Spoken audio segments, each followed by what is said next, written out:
All right. All right. Good evening. Welcome to American Hammers TV, part of the American Hammers Network. Glad to have you with us on Wednesday night after the first victory of our FA Cup campaign. Hopefully, it's a campaign, which means it'll go on for a little while. We have with us a great guest tonight from all the way from Ireland. It's 2:00 in the morning, or is it 2:00? Tommy, or is it 1:00? It's 2 a.m. Yeah. It's 2 a.m. In Ireland. Tommy is with us. He's got to work tomorrow like a normal person, but he's with us anyway. So we appreciate that. And tell us again where you are in Ireland. I'm on the southwest coast, beautiful county called Kerry.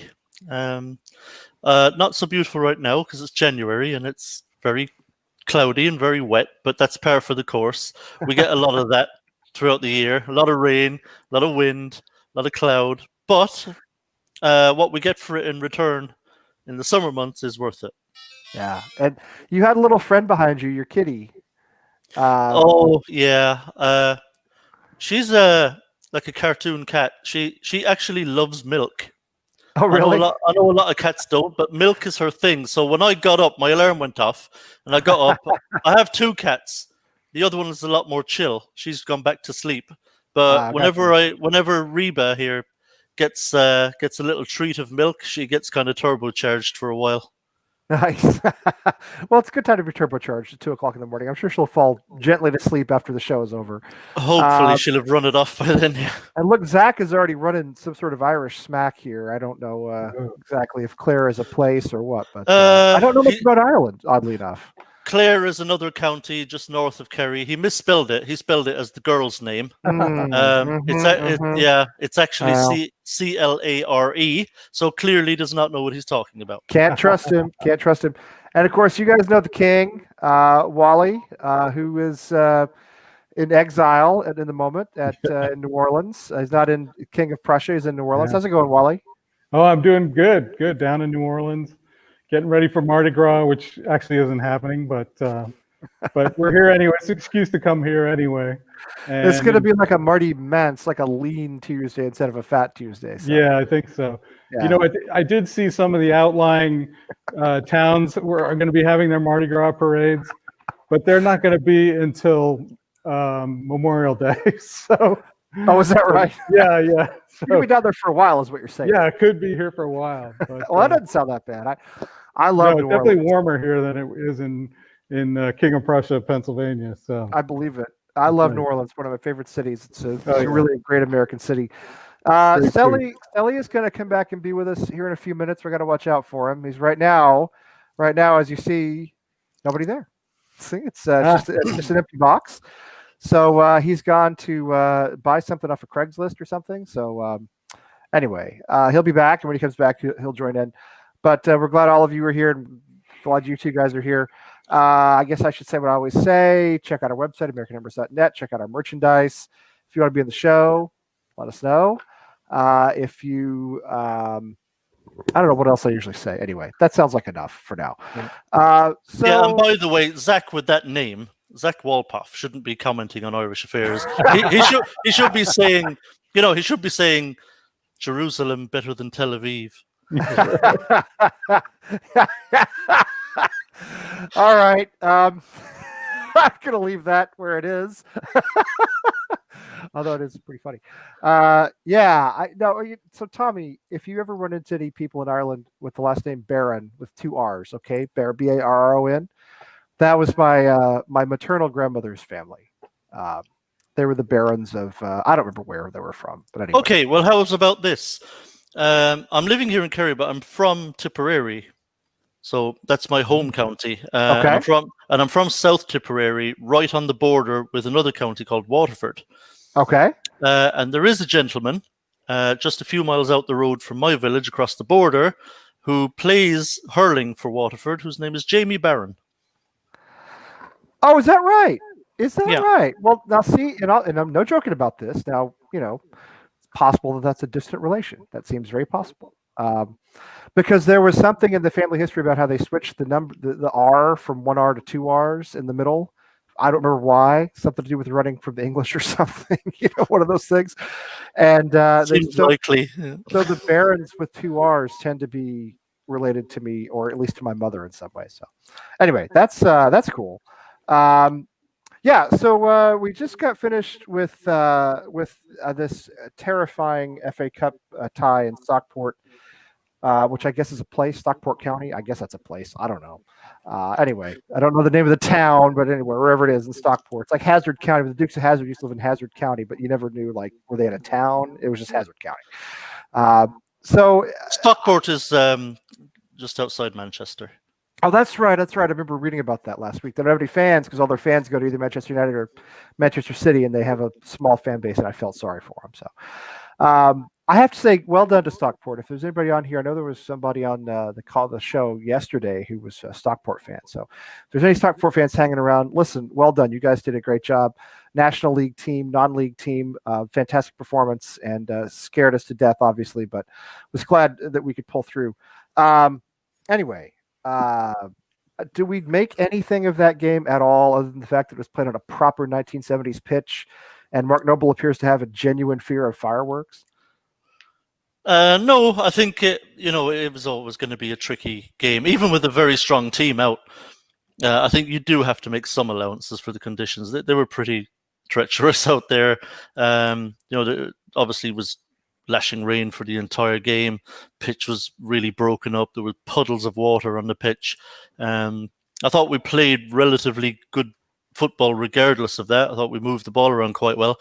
I suppose the only disappointment was that we weren't a little more incisive in the final third.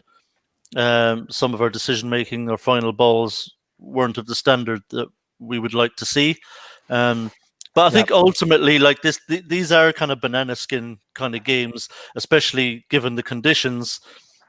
We've seen, I think, in the past for many different teams that those games can kind of end in disaster and embarrassment. So, absolutely. I think a game like that, I think just win it by hook or by crook. Just win it and get into the next round. And once you've done that, I think you just have to kind of forget about the performance, put it behind you, and move on. No, I think you're absolutely right. And that wasn't Selly, by the way, coming in. That was Tim. Chiming in. So, and also, we're going to potentially have another guest here in just a minute. I'm going to send him the link, and we'll see if he jumps on. Sorry, I'm having to move my screen a lot because I have to see the bottom of my screen to do this. And anyway, yeah. So, Tim, what's going on? Not much. What's going on? Well, we were just talking about where Tommy lives in Ireland, and we were discussing the Stockport game. Tommy, you've been around long enough, I'm sure, as a West Ham fan, to remember Ian Dowie and his famous own goal in a loss to Stockport some years ago. I was watching that game. It was on TV as well. See, there's a reason our game away at Stockport was on live on TV, because we are always good for this. We are always good for an absolute disaster and getting knocked out by either a lower league team or a non-league team. That's why we were on live against Stockport back in, I think, '96 it was, and why we were on against them live again this time, because West Ham are always good for fucking these things up and getting knocked out of the cup in an embarrassing and humiliating way, and it makes for great TV. So the people at BT Sport knew what they were doing. Not only were we live, we were the only game of the day, the only match of the day. Period. There was nobody else the whole day. So yeah, it was. We had the whole thing to ourselves. Wally, what'd you make of it? If you got to see much of it? Let me ask you a question here. Mm-hmm. I have watched several matches over the past several days, and it is pouring down rain in every single match. Does it ever stop raining in England? I mean, it's just shocking. And you lived there, didn't you? Didn't you live there? I did. Yeah. I don't remember that much rain though. I mean, I remember it would rain, but it's just heavy rain, and that pitch was just hilarious. By the end of the match, and the camera angle was such that you could look down onto the sidelines, and particularly the second half where Soufal was running, and he'd have to throw in, and he would jump over like a moat. There was a moat around the side of the pitch, and he would like jump over it to get the ball. It was insane. Yeah, look, I mean, to be honest, I mean that's just that is par for the course at this time of the year in this part of the world. Okay. The months, January, February, March, do tend to be very wet months. All right. I have to break in just for a second here, okay? Because we got a crowd. Zach has decided to show up in his Irish hat. No, hang on. One better. Irish Tommy, do you know this club? That is where Lurgan. Well, Lurgan is in Northern Ireland. Yeah. Okay. So they're obviously. I don't know what league they're in Northern Ireland, but they're obviously a Northern Ireland club team from some we're division. back right off of that, Zach. You're going to have trouble as it is. I don't think we need to be bringing up the troubles. You know what I mean? Hang on a second. Zach, are they Protestant or Catholic? Because I need to know if I'm going to hang around. I got a story to tell you. Wait, before you start. I'm only kidding. They're obviously Catholic if they're calling themselves Celtic. Before you start, okay? Yes. So Nick is here, all right? Where is he? Down. I can't even point the right way on this stupid. It goes the opposite way. Nick is here, over there. Everybody, he's down there. So Nick is a buddy of mine from Lowell, okay, where Tim lives, all right? And Nick, how you doing? Doing all right, hanging in. Good. So let me just tell you guys this story of how we met. This. Okay, this is pretty good. So I get my car fixed at a place here in Chelmsford called JD Auto. Probably not watching. I know that place for some reason. Shit. JD Auto? Yeah, no, the guy's a good dude. He's a good dude. Great If your car ever breaks down in the greater Lowell area, go out to JD Auto in Chelmsford. He's a good dude. Anyway, so I'm picking my car up, and there's it's a minivan, right, Nick? Or is it a Yeah. Ford Edge, yep. Yeah, so it's a minivan with a West Ham sticker on the window. And I'm like, well, you don't see that every day, So I left a note. My wife was with me, and I was just she's like, leave him a note. I'm like, I don't know. You know what I mean? And I'm like, I don't know. It's kind of weird. She's like, come on. She's like, he's a West Ham fan in Chelmsford. I mean, you're not going to just run across people like this. So anyway, I left a note, and I left my email, and I left the URL for the show, for the network, actually, American Average TV Network, and then Nick emails me a few days later, and he's like, "Hey, what's going on?" So we meet up. Ken was with us. I don't know if Ken's in the chat room tonight. Ken and Nick and I went to a place in New Hampshire, and we sat outside and we watched the last match of the season. Yes, the Villa game, last match of the season last season. And we ate what was that place called? AJ's in Hudson. Once they actually opened up for us. Right, I know. Yeah, it was a lot of fun. Missed 10 minutes of the first half. We missed about the first 10 minutes. It wasn't much of a game, fortunately. We missed about the first 10 minutes. Wait a minute. Yeah, that John's comment. Yeah, that's hilarious.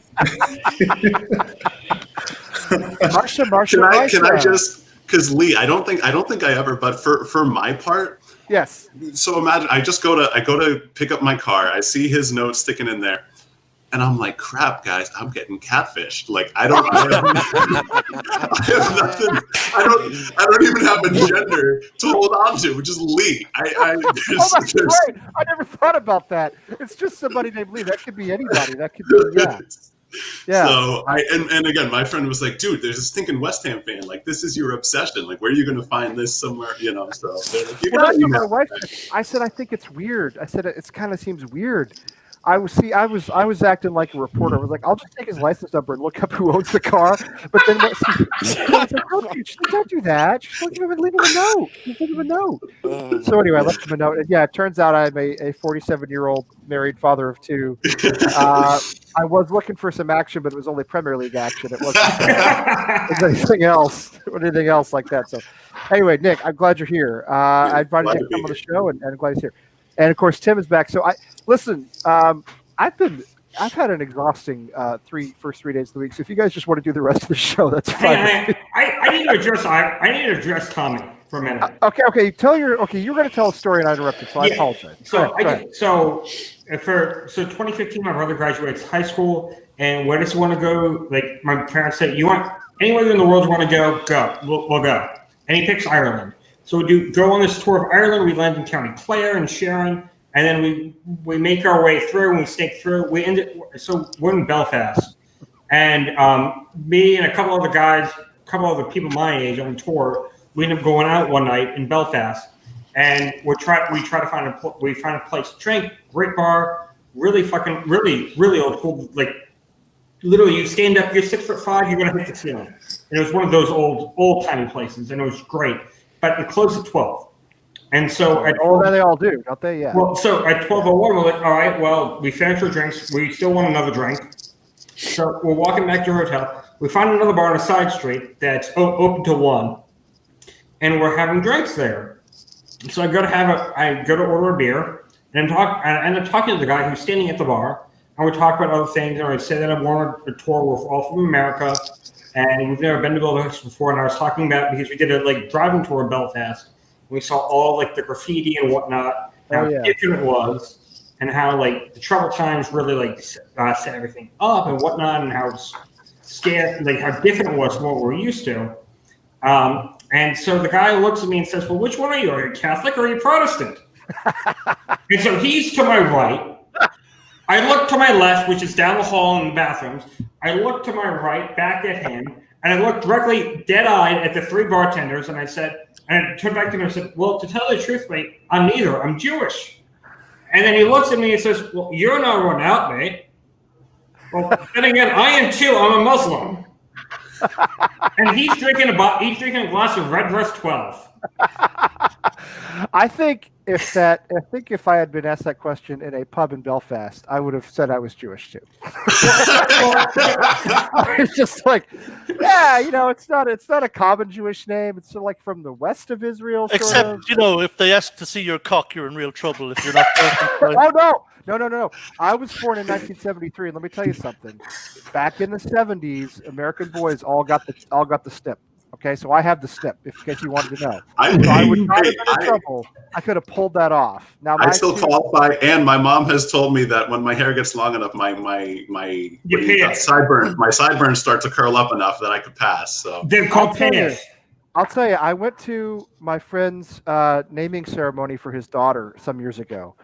And, when you go to the synagogue, you put on the kippah and you put on a prayer shawl. And I'm telling you, man, I was pulling that off big time. I mean, I was pulling that. I was much more Jesus-y back then because the beard was not as long, Well, so hang on. So, Lee, I was like, yeah, come out. Hang on. Lee, have you ever watched Homeland? No, I've never watched it. Okay, so Mandy Patinkin? Yes. However you pronounce his last name. Anyways, he looks a lot like you. And I don't know. I guess, sure. In the show, I don't know why something this long to connect 2 and 2 together, but can he play up front? Yeah, seriously. All right. That's a good segue because I asked before we got into the big sort of party line here. Tommy was talking about Stockport. We're talking about Stockport. And does Stockport mean anything for the rest of the season? I have a thought. Yes, I figured you would. It means that we could. Well, first off, I'm glad that you thought that I would have a thought of this. By the way, let me just tell you, you're a very attractive man, Zach. Thank you. That beard and hair thing you have going is everybody should do that. Yeah, that Fraggle Rock look is really it. No, you guys. So on a normal day, I look like Noel Felding, and I know Irish Tommy. You know who Noel Felding is? Yeah. Literally, I dressed like him before I knew who the hell he was, and I figured out who he was literally last calendar year, and I'm like, oh my God, this dude dresses like me, and he's that much older than me, and he's famous. I'm like, what the fuck? Why don't I know this guy? That's a whole nother. Right. So tell us can he play up front, though? Tell us about Stockport. Tell us about Stockport, or the proper football match played on a proper 1970s pitch that scared the crap out of our players. While it scared most of us, and it did really hinder our offensive ability, it really did show me that we were able to play in the pouring rain. And if we needed to play in the pouring rain, we could. But at the same time, we don't want to play in the pouring rain because, for show of hands, who wants to play in the pouring rain? I mean, I do. I've had fun playing in the pouring rain. I'll tell you why. I do because love it. I'm fat and slow, and the rain slows everybody else down. All right, everybody else is my speed, right? When it's raining and muddy, that's why I like it. So, all right, but it's okay. So let's Wally, you were going to go next. So tell us, give us your impression. Does it mean anything? Does it take anything into Burnley? Do Do you care? Well, like I said, the pitch was so, especially by the end of the match, the pitch was so atrocious that you can't really take anything into it. We did what we had to do, got the goal, and we're through. So, that pitch was just astounding. You could tell, like, Antonio was like, normally you would put him through, and not only did the ball like stop in the water, but he couldn't, accelerate either. And like Yarmolenko would try to wind up and he would just slip and fall over. I mean, it was so out of curiosity, does anyone remember the 2007 Monday Night Football game between the Miami Dolphins and Pittsburgh Steelers? Yes, I do. Yep. In the pouring rain? Yep, I do. There was that one punt that landed literally in the ground straight up and just stuck there. And the ref was just going, okay. And Tony Cornelius was like, well, this is the first. I played a game when I was a kid, all right? When I was a kid in Midlothian, Texas, I played a game. Actually, it wasn't in Midlothian. It was in Ennis, but whatever. And it rained all day the day before. And these Texas rains they're flooding type rain. And there were standing puddles on the pitch that were so deep that we could swim in them as kids. You could actually get buoyant. And one kid lost his shoe in the mud. He just like was ready to his foot sunk down in the mud. He pulled it out. The shoe was gone. So that's kind of what it reminded me of, was back in those days. Selly, give us your impression. What do you think? And let me just say this. Let me ask you this too while I'm at it. Well, everybody can talk about it. Everybody talks about how Antonio didn't look healthy, didn't look fit, didn't look good. I mean, he's running, in a quagmire. That surely had something to do with it, right? Selly, what do you think, Selly? Well, I mean, for Antonio, I don't think, and we said it yesterday, I don't think that's not a game that you play him in. I don't know why he played. Period. And the fact that it was raining, and the fact that it was raining, and you're not really going to have a sure step the whole game. Definitely doesn't make somebody who has constant hamstring injuries, want to give 100%. So I don't necessarily blame him for looking like that. I'm sure he's fine, but I definitely don't blame him for not, putting in that full effort. But at the same time, I'm a big fan of whenever sports in any capacity get to play in terrible weather. Like Green Bay, the frozen tundra, Denver. Last Broncos game I went to was -5 degrees. But anyway, I love stuff like that. We ended up to squeak it out. I think that's the most that's the most important thing. We didn't lose. Obviously, even though we didn't necessarily play our best game of football with the team that we put out, and even though what? A strong team, actually. Like, we definitely have a strong team. There were much more senior team members in that starting lineup than I thought that there were going to be, and kind of more than I wanted there to be. But at the same time, I was thinking about it today. It's a little concerning that our last two performances, this one and Everton, weren't really, they weren't really like memorable matches. Just ugly games throughout. You get to a certain point to where, like in this game, like, okay, whatever, we'll play for the replay. But then at the same time, like, well, you don't want to be that one team who missteps in the mud and then Stockport score. We did take some chances, hit the post, and whatever, Benrahma and Yarmolenko try to get some pretty stunning goals. But at the end of the day, big ups to Dawson, got the goal, and we won, and that's what's most important. You mean Hammer of the Year, Craig Dawson, of course. Right. Yeah, Nick, go ahead. I wanted to go to you next anyway, Nick. Go ahead. Yeah. Because honestly, I'm only going to have one really, and Lee, you'll see, I actually just emailed you. I wasn't watching the game. I was following the Guardian live blog at work. Fair enough. Yep. I'm sure I missed the first part of it too because I had a conference call. So. That was equally exciting. And towards the end of the game, I decided to email, and they decided to throw my thought up there. And I don't want to read too much into this. I'm making a conscious decision not to think about the implications of this. But Craig Dawson's first West Ham goal has preceded Saeed Benrahma's. That's my only takeaway from the game. Okay. Yeah, that's fair. I'm glad you brought up that name. All right. First of all, Tim, you haven't said anything yet. So tell me, give me your Stockport thought in because I want to talk about Benrahma next. tune into last night's episode if you want my thoughts on on the Stockport match. It was dismal. It was pathetic. It was, a bunch of pussies out there. This is the term I was waiting for. Yes. You play to win the game. Seriously, you gotta fucking. It doesn't matter what the pitch looks like. You gotta go out there and do it. Everybody else has to do it. But anyway, we move on. So who's next? That's my take on the game. Who's next? What are we gonna do next? Yeah, I mean, in the FA Cup, of course, it's Doncaster Rovers. Doncaster Rovers. No. I'm talking about next in who's our next match? Period. Oh yeah, Burnley. Yeah, that's Burnley. what we need to concern ourselves with because let's just fucking forget about Stockport already. Crash in Burnley, the team we can never beat. They're a B team like Brighton or like in the old days Bolton or Blackburn. We never could beat any of them either. But let's go to another B guy, Benrahma. There's starting to be a little bit of if you look at West Ham social media, which is generally your malcontents anyway, there's a little bit of talk about is he what we thought he was? Is he just getting settled? Is he good enough? I think it's way too early to judge this guy, but is anybody worried? Is anybody worried about Benrahma at this point that we don't have, the player we thought we had? Yeah, Zach. Zach, imagine that. Zach has a thought. Go ahead.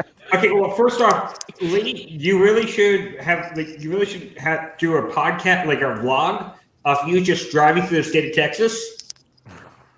Yeah. I'm gonna tell you something. You guys, that's your retirement. Listen, there's a guy on YouTube named Charlie Bow something, like Charlie Bow 313 or something like. It's not Charlie Boy, who's probably in the chat room tonight. It's like Charlie Bow 313, and he drives through notoriously bad neighborhoods all over the U.S. And sometimes he interviews people, and it's fascinating. And I'm not joking about this; it's really interesting. Anyway, worth watching. But and I get paid nothing to say that.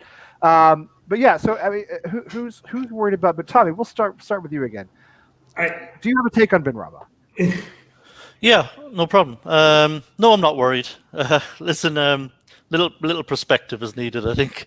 Look, he's a young player. It's his first season in the Premier League, and it is whatever people say. The Premier League is a big step up from the Championship. Of course, it is. Yeah. He's young. He's completely inexperienced at that level. He's still a bit lightweight. He needs to bulk up and improve his upper body strength, and hopefully they'll be working on that over the next few months with him. So he's still adjusting. So I mean, let's be honest. It's not like he's played 90 minutes every week. He hasn't played much for us at all. It took a while for him to even be given a chance off the bench. So he's had very few 90 minutes. So no, I'm not worried. He's a very skillful player. I'm still quite excited about what he can become. So, it would be just the most ridiculous thing to start writing off Benrahma at this point. Well, here Nick writes him off right here in The Guardian. No. Nick says, you tell him what you said there. That his Craig Dawson's first Hammers goal came before Benrahma's first Hammers goal. That's a really good observation, by the way, which is probably why the Guardian put it up there. I don't know. Wally, what do you think? You got thoughts on Saeed so far? Yeah, well, looking at the Stockport match, I mean, he couldn't do his normal tricks and everything because they were double teaming him, and also the pitch. I go back to the pitch issue, and he just couldn't. He couldn't dribble. He couldn't really maneuver in that water because they're not used to that. Basically, so I'm not worried. I don't think I can't imagine any reason why you would judge him based on this game anyway. Yeah, you can't judge anybody based on this game. Yeah. Sally, what do you think? I guess it's kind of twofold. I agree with Tommy in saying that I don't think that there's much need to dig at him too much. But on the flip side of that, I think maybe you kind of see a little bit of why Moyes was hesitant to start him. Maybe he's just not showing too much in training either. But I mean, he does show a lot. Obviously, with a lot of our players, I think you see their potential, but at the same time, he has been able to do other things besides score, which are also important. He's assisted on a couple goals. Even when he's only played a few minutes, some of his first touches have been assists. We see what he can do while he's on the ball. So I think the only thing he really hasn't done is score and show a lot to do on defense. So I think he he gives you pretty much everything you'd want him to do except put the ball in the net. But thankfully for us, he hasn't needed to be the guy who leads the team in scoring. I could have said that better, but I can't think of the words. But he's been fine to me. I like to see him get more 90-minute opportunities, but he's good. He had that strike last night that hit off the post too. So he's not afraid to take his chances. He's not been afraid to take his chances. That's the other thing. It's the way it always is. If the ball moves 6 inches in one direction, it's a spectacular goal. Everybody says it's the greatest player ever. So, Nick, did you have thoughts on him? I did. Other than the relief, other than Greg Dawson scoring first, which I have to admit is pretty funny. Yeah. In true West Ham fashion.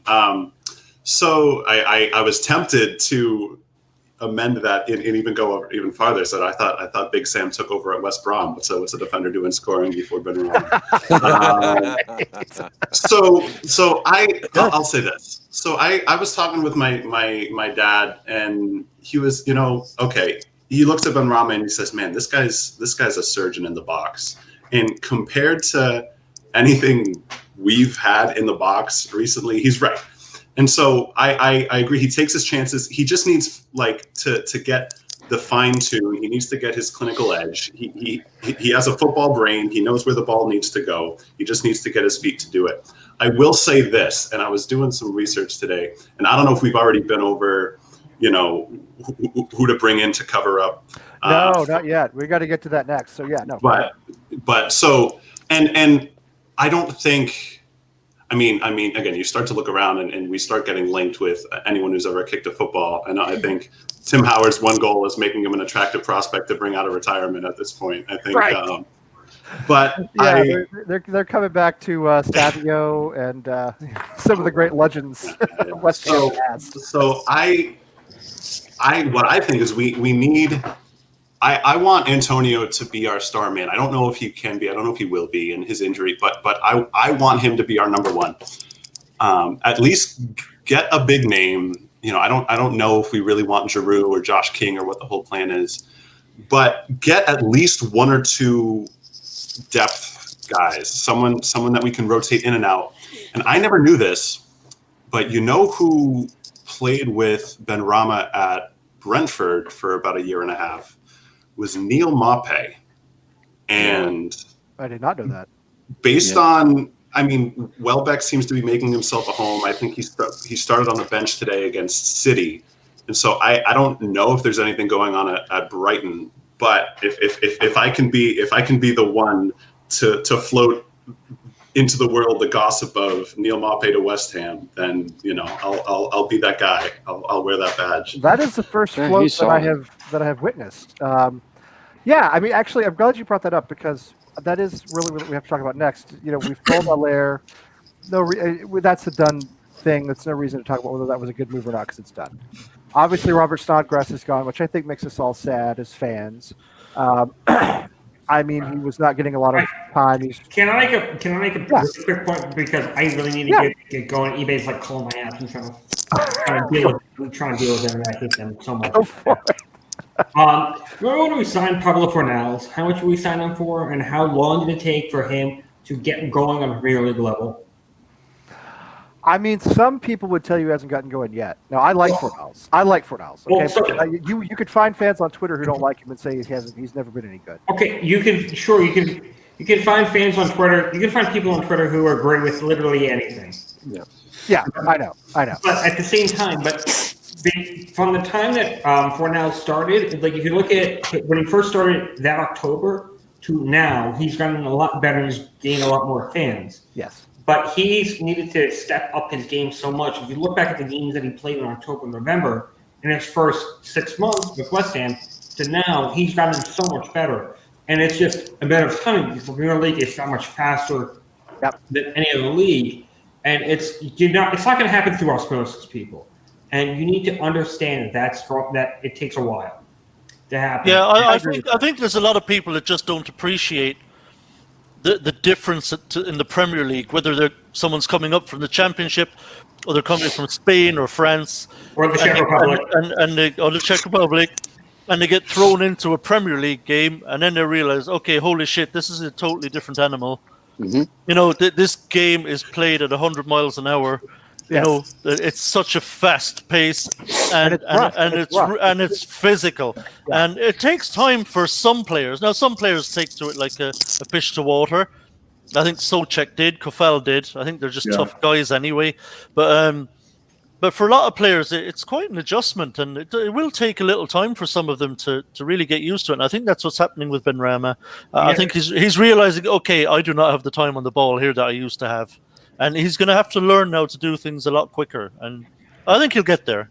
Well, and we need to give him a little bit more time because Moyes has said that he doesn't like how much he's turned the ball over. And we saw it against Stockport, how much he turned the ball over. And if you just give him a little bit more time playing and a little bit more time on the ball in competitive matches, then I really believe that he's going to start to grow and develop as a player. And it's unfortunate that we're probably not going to loan him out to another Premier League team that's going to play him a little bit more than we are. But because he's just done too much at the championship level, and he's not doing it at the Premier League level. In baseball, we call them a quadruple A player. They're too good for AAA, and there's not good enough for Major League Baseball. And it's just where do they fit on the bridge? In England, we call that Queen's Park Rangers. Yeah, exactly. Nick, you get the point. I think he'll get there, though. I do think he'll get there. You know what? I think part of the fan reaction to me is we signed so few players, and we signed so few players anybody wants to sign. You pull in a Tufal who turns out to be fantastic for us, but at the time we signed him, nobody cared. Same with Souček, nobody cared. Craig Dawson, nobody cared. They were just like, well, these are squad players. They've turned out to be good players for us. But Benrahma had a name because he had made a name for himself at Brentford in England in the Championship. And I think he's one of the few players we saw people got excited about.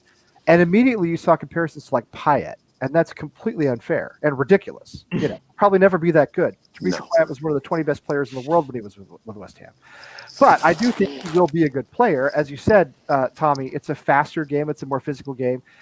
How many cumulative minutes has he played for us? I mean, a couple hundred at the most. It's not been that many. So, I think he'll get there as long as we don't sort of strangle him along the way. And this is where I think we come back to what we always say is I think we're better off without fans in the ground so our players can develop without having people, down on top of them all the time. There was so much hype, I think, when we signed him, there was so much hype around him because he'd been tearing it up in the Championship. And there were some of our fans who were a bit naive who think you're just going to plug him into the Premier League and he's just going to do exactly the same thing to Premier League players. That's not happening. There was always going to be an adjustment period. These are the same fans that were complaining that Moyes didn't just put him straight in the team. Yes. And like it's just naivety, frankly. Which is ridiculous. I mean, you shouldn't do that with the guy who's coming right out of the Championship. He's a young player. He's moving up a level. To me, I'm with you. It's ridiculous to think that you just stick him into the team and he becomes, Dimitri Payet. That was never going to happen. Aside from the fact that Payet was a lightning in a bottle, once in a lifetime find who, didn't stick around. I think that makes a lot of sense. So the thing with Payet as well, if you don't mind me saying, sorry to interrupt, Lee. No, please go ahead. The thing with Payet, we got him at the exact perfect time to get Dimitri Payet. It was Didier Deschamps was the manager of the French national team at the time, and of course Euro 2016 was coming up in France. Yep. And so Payet was on kind of the outskirts of it, outside looking in. His motivation to prove to Didier Deschamps that he should be in the French team, in the squad at least, for the Euros, I mean, his motivation was off the charts. Yes, he was a man on a mission. Yep. Dimitri Payet that season. Yep. To make Deschamps put him in the France team. Yeah. So hang on. That's why Payet played every week like his life depended on it. Okay, because for him it kind of did. Hang on, let's back up for a second. So Benrahma's played 508 total minutes for West Ham. Oh, that's more than I thought. Wow, really? Yeah, as did I. When?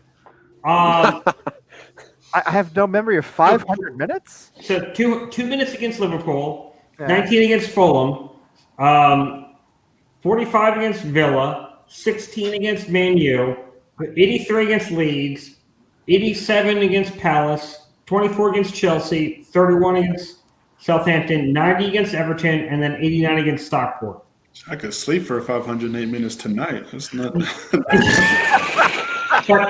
So to bring up Irish Tommy's point, you make a good point about the shots and letting fire under him.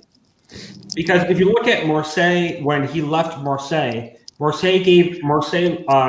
the contract of Andre Pierre-Gignac, Andre Ayew, who became our future number one biggest signing, and then how well did that work out for us? Not well. If you kind of play in the right position, but that's a whole other story. He wasn't that bad. It wasn't really entirely his fault. But you're right, it wasn't, but it was just really bad managerial stuff. Like Allaire, a little bit the same thing. And then you have Dimitri Payet, and then Dimitri Payet does amazing at West Ham, and then he goes back from dealing with English fans who are all taught to watch football as if they're members of the cabinet for the Prime Minister, just like, yes, Mr. Prime Minister, Mr. Prime Minister, sitting there with their hands on their knees to dealing with the French fans who are used to jumping up and down, going fucking ballistic. I don't know. That's kind of hard to say. I've been to games in England and France, and I'm not sure. I'm not sure it's that much. Well, have you ever seen the Stade Velodrome on a European night? Have I seen what now? I couldn't hear what you said. The Stade Velodrome on a European night.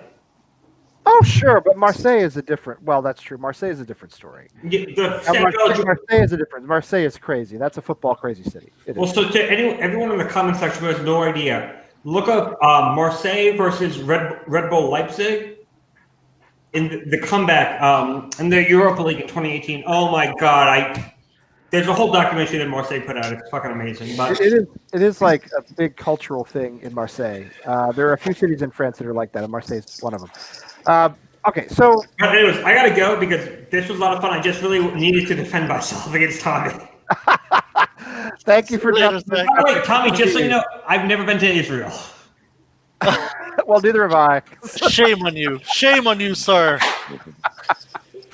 Also, because anytime my parents try to get me to go to Israel, I'm like, can I go to Syria? Can I go to Iraq? Can I go to Kuwait? Can I go to Iran? They're like, no. I'm like, well, then I don't want to go to fucking Israel.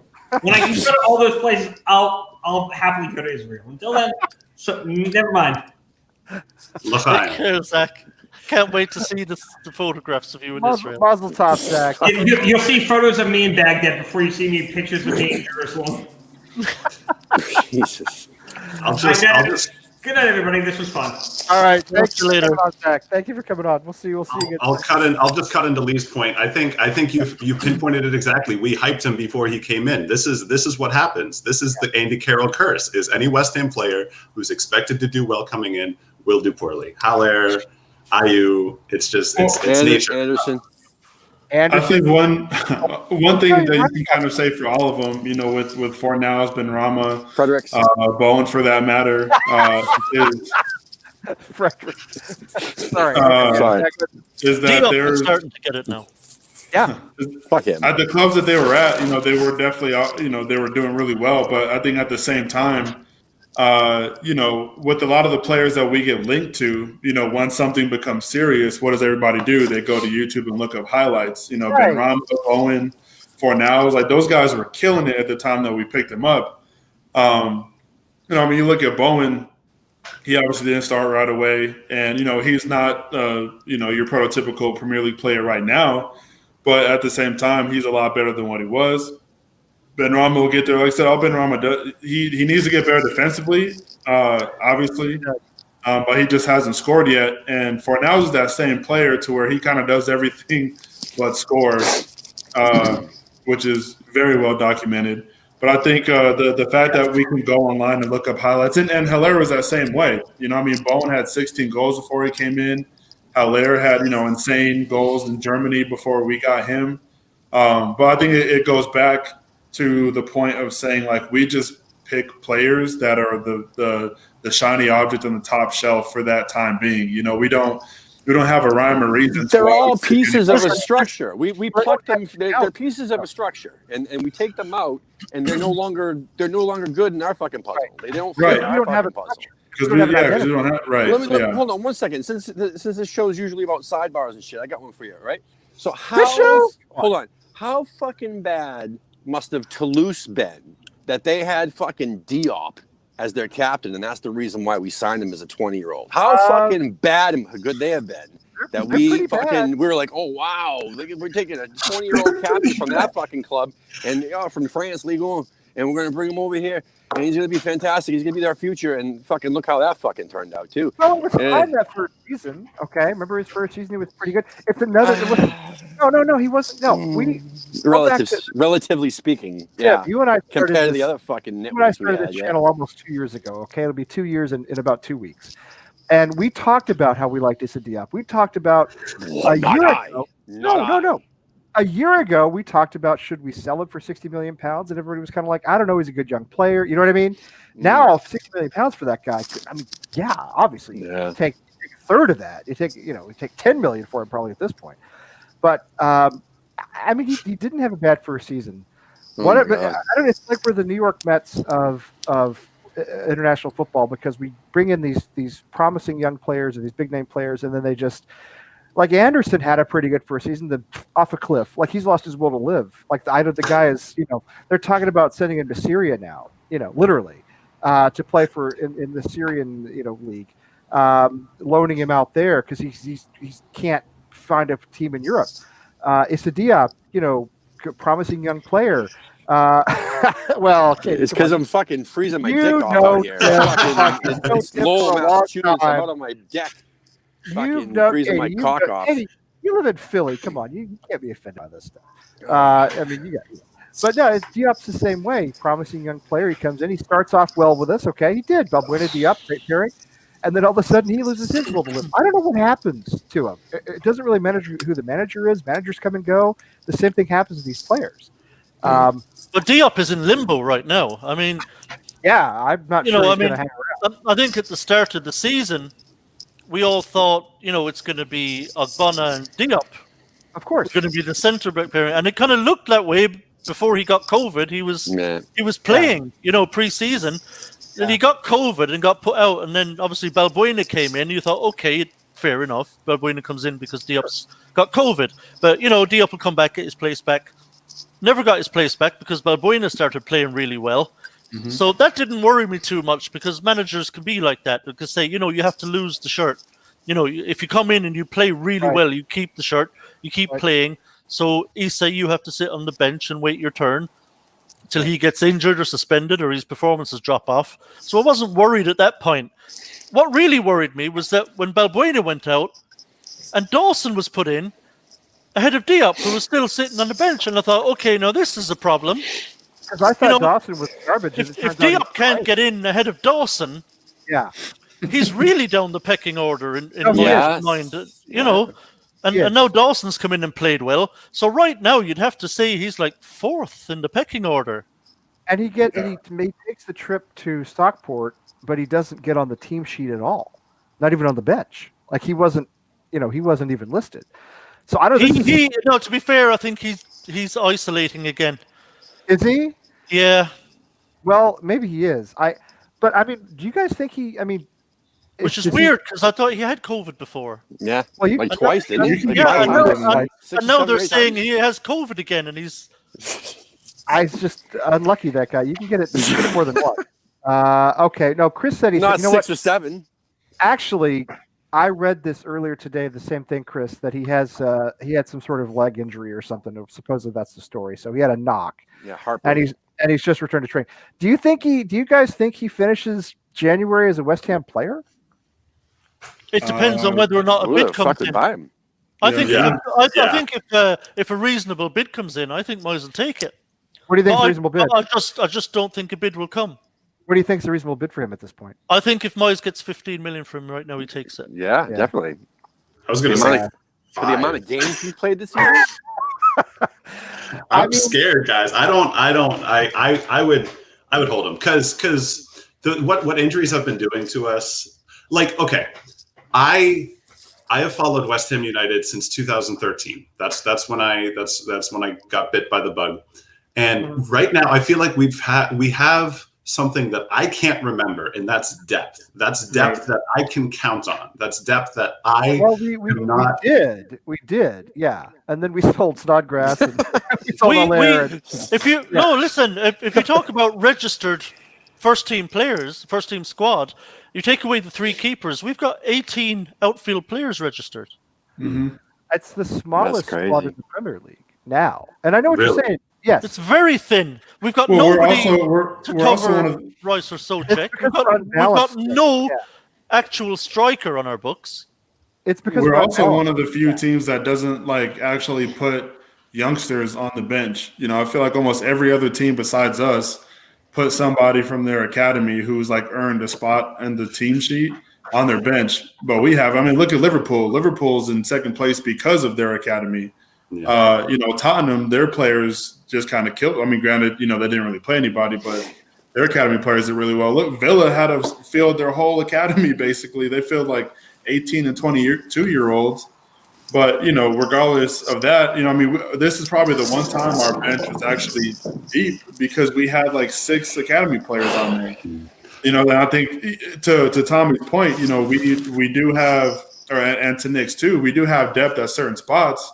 I'm seeing Snodgrass go, sure it sucks and all that, but I don't know if I would still put people ahead of Snodgrass. He was a fan favorite, but he's getting towards. Yeah, so losing him is not going to bite with the billion wingers that we have. We only have wingers and defenders. So I think for now in January, I would keep Diop because, to Nick's point, he is a depth spot at a position of need that has been interchanging because of injury so far this season. And it makes me wonder why we dropped Ngakia, however long ago that was. Well, that was more so Ngakia. He refused to sign a new contract. Sure. I think he wanted out. And by the way, which is crazy because he was. Just a second, before you go, Tim, one quick thing.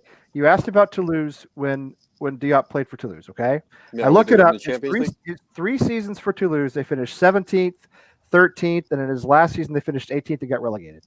No, they were not good. I knew they struggled, and I think they're back in the top flight now. But anyway, there you go. Thank you. I know. See, now I can leave with a smile. Thank you. That's why I'm here. So much.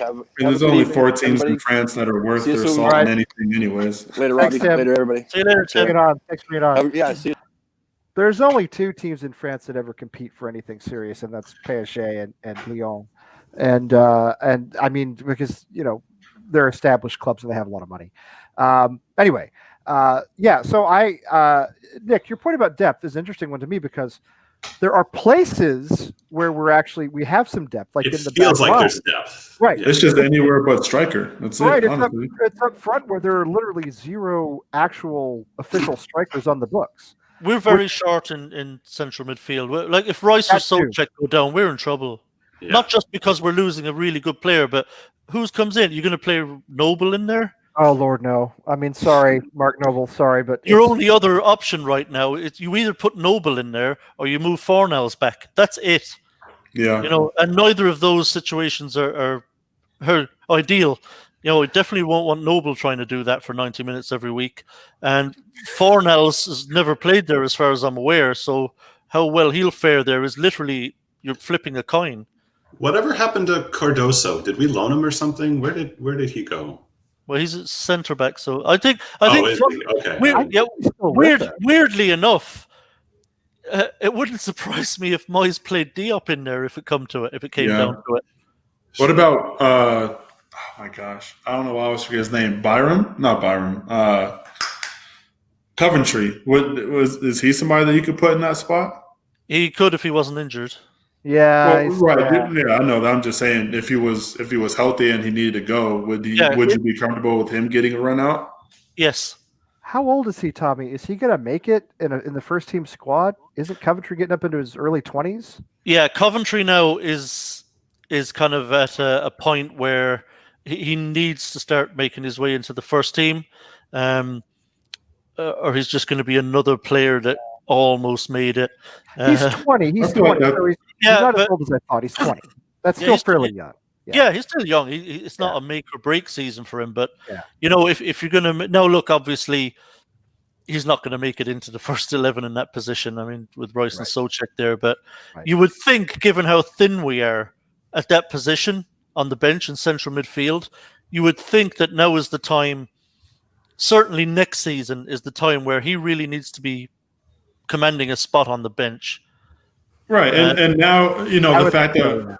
right now that we can put 9 players on the bench, it'd be perfect for him to just to get that experience of training with the first team, the match day routines and all that, and maybe for like a smaller club, maybe not Burnley, but like your Brightons or your Fulhams or whoever, you give him a run out for maybe a half or something like that. And it kind of goes to my point earlier is we have a lot of academy players who should be right at that, precipice of first team, well, just being on the sheet. Not necessarily that they would play, because I think, if we're fully healthy, our starting 11 is pretty much set in stone. But at the same time, like we have a lot of players at multiple positions that we're either going to need to sign or sell, because we've loaned out a bunch, they come back and they just go back into the academy, where that seems kind of pointless to me, and goalkeepers that way, because you have 2 young goalkeepers there. You keep one of them, sell one of them. We do have that striker in Silva, which I would like to see us recall, just to have a low depth spot there. But we have this Odubeku. I was just going to say, Lee. Actually, I'd rather see Odubeku. We've got 4 minutes to get to Stockport. So. Yeah, well, either way, I'm just saying somebody who is in the academy now should be on the sheet for that position.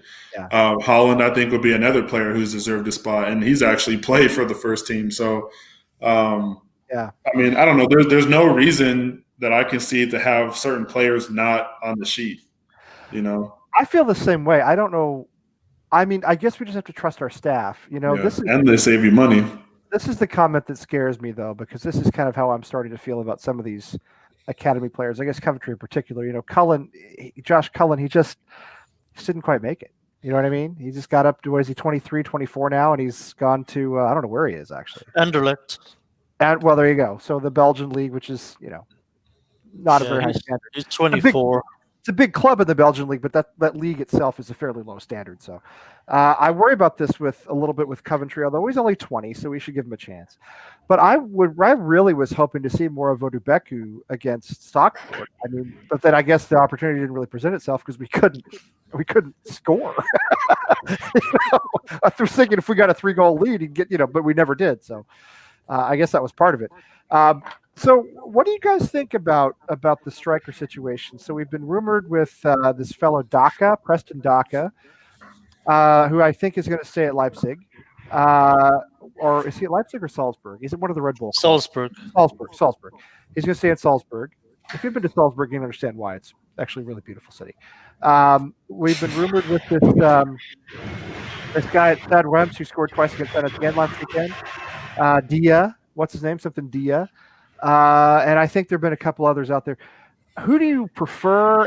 And of course, the Josh King thing seems to have really faded quite a bit. You guys tell me, who do you prefer and who do you think we'll get? At the moment, it seems as though Dia is Moyes' first choice. So basically, you just go get Dia. It's as simple as that. If that's his first choice. Now, look, I don't pretend to know a lot about Dia or Daka or all these guys or that youngster that everyone's talking about. I don't either. I really don't know a whole lot about any of these guys. Just the important thing for me is that we're signing a player who can actually play in this system. So it has to be someone with pace. Please no more Sebastian Haller. Pace is non-negotiable here. I think in the way we play. I mean, I was watching. I remember the Southampton game, and they were so comfortable playing a high line against us with absolutely no fear that we were going to hurt them in behind over the top. Yep. They had no fear of it whatsoever. They were perfectly comfortable having their centre backs almost up to the halfway line. Yeah. And that should never happen. The way we play, which is counter-attack mostly, pace is non-negotiable. And I think got to be able to go over the top in a counter attack. Absolutely. Yeah. 100%. So any through balls, I mean, try doing that against Leicester with Verdi around and see what happens. Well, try moving your centre backs up there. He will hurt you. He will run in behind. He's got pace. Once he's in behind, you're not catching him, and he can finish. And that's why that's what we need. Antonio runs at defenders. He has pace. He does all these things you're talking about. We can't have a guy who sits up there like Allaire and waits for service. Antonio, just by virtue of being on the pitch, will push centre backs back 20 yards. Exactly. He impacts the match even when he's not on the ball, doesn't have the ball. He's a problem for them. Wally, do you have thoughts on this? Do you have thoughts on who you'd like to see or who you think we'll end up with, if anybody? I think we'll end up with somebody we desperately need.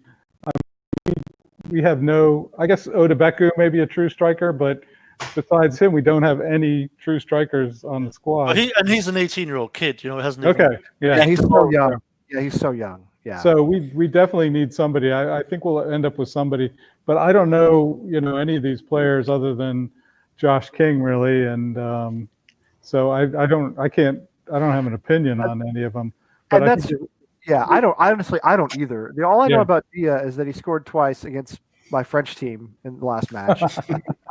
And just to go back to what was said earlier about this whole fucking YouTube highlights shit.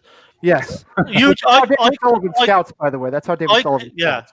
Yeah. I can use YouTube highlights to make Harry Maguire look like Paolo Maldini. Okay? Of course. I never watch them. Ever. No, Sully. No, I get that. But I mean, you prove my point, is you can make any player look fantastic just by editing something some way. And of course, there's so many, and I don't want this to sound as if I'm arguing with you, Tommy, because that's definitely not the case. But I think, you do have a lot of fans who don't know strikers from any country that's not England, which is fine. There's a lot of football in a lot of parts of the world. But, I think you go to it and, you'll get people that say, oh, I know him from FIFA or I know him from YouTube, So it's like, oh, he must be a good player because I have him on my ultimate team. Or like, oh, well, who is this Dia guy? Oh, he scored 2 against Saint Etienne. Oh, they're pretty nice strikes. Yeah, let's sign him. Not everybody's going to know who the players are. But don't get me wrong, Sally. I think it can be useful in the sense of it can give you a sense of what type of player they are. Sure. You can see, okay, he's very pacey. Yeah. No, yeah, I mean, because as up and down as Haller was, you could edit him to make him look like he's the best thing since sliced bread. And vice versa. You could make Messi look awful. Right, yeah. Exactly. But no, yeah. And I guess to answer the question that you were originally proposing, even though it might not necessarily be my turn, is whoever Moyes wants to go and get him, because it would show him that you're trying to back him. And I think that's just as important as who we sign, because with negotiations for Moyes coming up, you want him to see that, okay, now you guys are finally listening to me, Yeah. And I think what Suchek and Bowen are his players, and look how they turned out. So you have to have some faith in him. Yeah, and here's the thing. I mean, the money is there. Right. The money is there to go and get Dia, and. It should be. Listen, it will actually, if Dia is Moyes' number 1 target, and I believe he is, and the money is there, if he is not available for us for the West Brom game on Tuesday, it will be a disgrace, frankly. There's absolutely no excuse to not go and get this guy. I agree. And if there's some David Sullivan block, you go and get Daka, because there's Tommy. You know who's in charge, all right? Yeah, that's my worry. Because know who's in charge. There's absolutely no reason whatsoever that we should be talking about the last few days of the transfer window trying to get this Dia deal over the line. Right. You know what I mean? No excuse for it whatsoever. Listen, the transfer window for every other club opens January 1st or 2nd, whatever it is. For West Ham, it opens January 31st at like 11:30 p.m.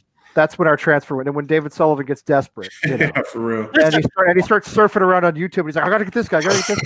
Yeah, listen, Ajax wanted Haller, right? Obviously, their manager worked with Haller at Utrecht before, so he wanted Haller, and he told his board, his chairman, I kind of need Haller to be here in time for the PSG game. Or for the PSV game. And he was there. And bang, 2 days. Signed. There you go. There's Haller. And he came on and got an assist against PSV. So that's how you do business. It doesn't have to be like pulling teeth. It's the difference between Ajax and West Ham United, and it's the difference between I don't know who the owners of Ajax are, but it's somebody more competent than what we have, obviously. Yeah, I mean, I don't know. Wally, listen, I'm with you. I don't know much about these guys. All right, I follow Saint Etienne. I don't watch a lot of French football. I can't even tell you that much about players who play for other clubs in England that aren't West Ham because I only really watch West Ham. You know what I mean? So whoever's playing us that week, I have a little bit of intelligence. Other than that, I don't really care. But I mean, we need a striker. He seems reasonably priced. He's got 22 goals and 59 appearances for Rams over the last 3 seasons. I think he's got something like 12 this season, but I read somewhere like 5 of them are penalties. So you know what I mean? There's a little, but whatever. That's this season. That's this season is penalty takers. Yes, but keep in mind that we don't get penalties. We don't win penalties, so it doesn't really matter because we haven't won a penalty in how long? I can't remember. None this season so far. We're almost halfway through the season. We've won 0 penalties this season. So. I'm gonna hop off pretty soon here, so I'm just gonna my 2 cents. The as much as I hate to say it, the Giroud rumors caught my eye, if only because it seems like just West Ham enough to happen. Yeah, he's at the end of his career. Let's grab him. Wouldn't he be another Allaire? Isn't he a guy who? Oh, totally. I think there's. Worry about it. I don't think for 1 second Moyes wants Giroud. I think there's more hot blood in Giroud's veins than Allaire's, but they would almost have to be, yeah. But it's the same player. Yeah. I think it's lazy journalism. We get this every transfer window. Who can we? We need to put a link out here. They have to look busy during the transfer window. This player linked with this team.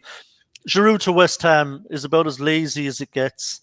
Well, and on that note, I'll leave you guys with this. If we're looking for a young, pacey striker, I've heard of this great tearing up the Bundesliga. I think his name is Erling Haaland. I think we really gotta. Yeah. I don't know why I'm not hearing his name in the conversation. He'll come to West Ham. Yeah, I'm sure. Yeah. So, hey, real great time, guys. Glad I could come on. Package deal with Jordan Sancho. Yeah. Hey Nick, thanks for coming on, man. It was good to see you, and it was great to see you. And let's do it again sometime soon. Okay. Sounds good to me. Nice meeting you, Nick. All right. We'll talk to you later. Take care, Nick. So our numbers are dwindling. Anyway, so we got Burnley coming up, and Wally will be next. He'll succumb to the bourbon soon. What you drinking, Wally? What do you got there? Wally, we got to. We can't hear you, buddy. We can't hear you. Unmute. It's already got Louisiana whiskey. So really, basically bourbon. Louisiana whiskey, and you're putting that in your body like voluntarily? Oh yeah, whiskey made in Louisiana. Is it made with like alligator blood or something? It could be, yeah, definitely. I mean, Louisiana, it's just a hardcore place. Is all I'm saying. You know what I'm talking about. Your wife's from there. My mother-in-law is from there. It's hardcore. Really? Louisiana gets like serious real fast. So especially the booze. Is it good? Yeah, it's nice. It's smooth. It's very good. It's a malt whiskey or. It's I don't know. Irish guy's like, tell me about the whiskey. And Wally's like, I don't know, man. Wally just knows it's whiskey, and that's good enough for him. Brother, that's all that matters to me. It's probably like bourbon, but you're only allowed to have bourbon in Kentucky. You can only make bourbon in Kentucky. So, like Jack Daniels is Tennessee whiskey. This is Louisiana whiskey. So. Oh, you're right. That Tennessee whiskey is really smooth. Mm-hmm. It's like champagne, and it has to be from France, right? And it's bourbon has to be from Kentucky. So that's true. All right, so Burnley on Saturday. I hate Burnley, and nothing against the people of the fine town of Burnley or anybody who plays for Burnley or any of the fans. I hate their style. They're impossible to break down. They smothered us last season with that soak up the pressure and hit us on the counter game, which is what we're supposed to do, right? It's our game that we're supposed to play. They played it better than we did last season after the restart. I think we only lost 2 games after the restart. That was one of them. So give me your scouting report for Saturday, if you would, just in general. How do we break these guys down? They played a very tight match against Manchester United, the current leaders. They lost 1-0, but they look really hard to break down. And we had trouble with it last year. How are we going to do it this season? Anybody who wants to go, I don't care. Yeah, this is going to be a tough game. I agree with you. I hope Burnley will actually be a bit more progressive than normal. But I don't know why they would. Why would they? I mean, yeah, but yeah. Yeah. See, our biggest problem usually is when we have to actually break down a team that isn't coming out. Exactly. We like I said, we're primarily a counter-attacking team. It's what we do best when we have Antonio on the pitch. Yep. And so where we struggle is when we've got two banks of four defenders. Ashley Barnes and Wood are kind of dropping back, helping out around the midfield too, and everything is very compact. So this is basically, there's only one way you can really counter that, because they're strong in the air. So we can't just batter them with crosses. Yeah. Now, of course, we'll cross the ball, and maybe Souček will get on the end of something because he's particularly good in the air. Yes, he is. But we can't rely on that happening because Burnley can defend. Ben Mee and James Tarkowski obviously are two very good centre backs. Yep. Westwood's a very wily full back, knows how to defend. So these guys know what they're doing defensively. And that's before you even get shot off to try to beat Nick Pope. So, so I think basically the issue here is whenever you've got a team who are sitting back or well drilled and are strong in the air, the only thing you can really do is you've got to find a way to drag people out of position. So that means if you play against Burnley in their half at a slow tempo, you've got absolutely no chance. Right. Because they can just file across this way, file across that way. They keep their shape all the time. They never get pulled out of position. It's easy. Everything's in front of them. What you have to do is play with a high tempo. You have to play with a really high tempo, move the ball quickly. The movement off the ball has to be really good. So players have got to be moving all the time. And that means a healthy running Mikel Antonio. Yes. So he needs to be very busy. But also, the rest of the players in there, no matter who it is, whether it's Rice, because he'll be pushed up, Souček can probably push up there if they're sitting back deep. Whoever's on the ball, you can't be taking 3 and 4 touches, having a look, passing it sideways, moving it from left, then into the middle, back to the right. You're hiding to nothing there. It's a fool's errand. So you're talking 1 and 2 touches, move the ball very quickly, runners off the ball all the time, so that at some point in the movement, once you drag one player out of position, like a centre back, for example, or a full back, out somewhere he does not want to be, or you get an overlap, that's when you get in behind, and that's when you can create opportunities. So for me, the two big things we have to have against Burnley when they're sitting back with those 2 banks of 4 is high tempo, move the ball very quickly, and movement off the ball has to be constant and relentless. And then we can pull them out of shape, get players out of position where gaps will appear in their defense, and then you can make the runs into those gaps, play the balls in there, and stretch them and get them a bit panicked. That makes a lot of sense. Who do you have? What's your front 3 look like? And do you play 4 at the back or 5 at the back? Oh, against Burnley, I think we play the 4. Because they're not really an attacking type. No, they're basically gonna lump some balls forward, basically for Wood and Barnes, who are very strong in the air. But we're just gonna have to trust. I assume it's going to be Dawson and Oggy again. So we're just going to have to trust. And obviously we've got Declan and Souček in there helping out as well, getting back. Right. So I think what they'll try to do, they'll either lump it forward, long balls, just to clear whatever danger is there. Or they're going to try and get the ball down the wings through the fullbacks overlapping and get crosses in, because Barnes and Wood have given us a lot of problems from crosses in previous games. We've struggled a bit on those because they're difficult to deal with. They're so strong in the air. So it'll be balls lumped forward for them to hold up and try and cause us problems as a duo, and crosses coming in where that they can attack in the air. That's basically going to be what Burnley are going to do all day. So I don't think there's any need to be playing 3 centre backs. I think we're going to need attacking players to try and break them down. If we're trying to break them down with one less attacking player, we're hamstringing ourselves really. So I think it will be a 4-2-3-1 again. Who do you put in the? Who's your midfield three? I mean, I'm assuming the one is Antonio, right? It pretty much has to be. Well, yeah, well, he's going to be up top, obviously, but it's the three across the middle. Look, Bowen obviously is a shoo-in on the right. Right. And I think we need to get him the ball a lot because he is a player who does like to drive at opponents and go past people and stretch teams, and we're going to need him to do that. We just need his final decision to be better and his final ball to be better. So I think it's... I don't know if you're asking me what Moyes will do or what I would do. Both. Why not both? ¿Por qué no los dos?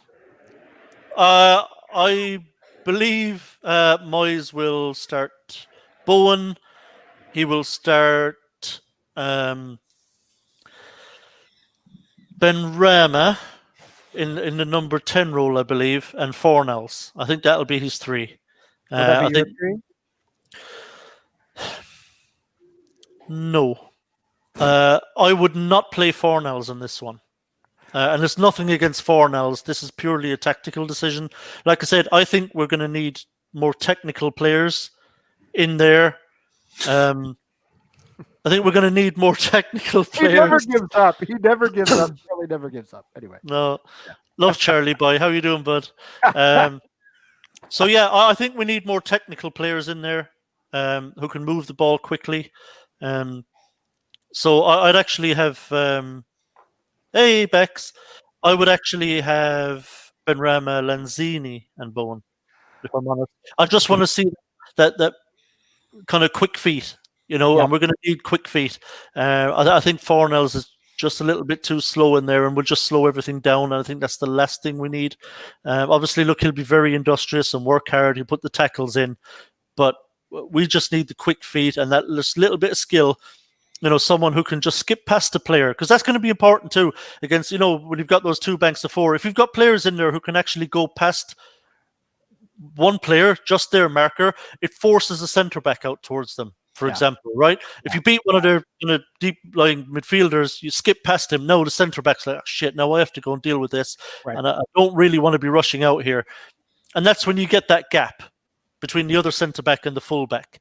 And that's when you can get a run from someone else, like Bowen making an inside run or Benrahma making a run, Antonio making that run into that space, and you can slip a ball through. So I think we need the quick feet and that little bit of trickery. So that would be my front four, basically. But I think I suspect Moyes might start Fornals instead of Lanzini. Now, Wally, I expect at least as much of a tactical masterclass from you. All right.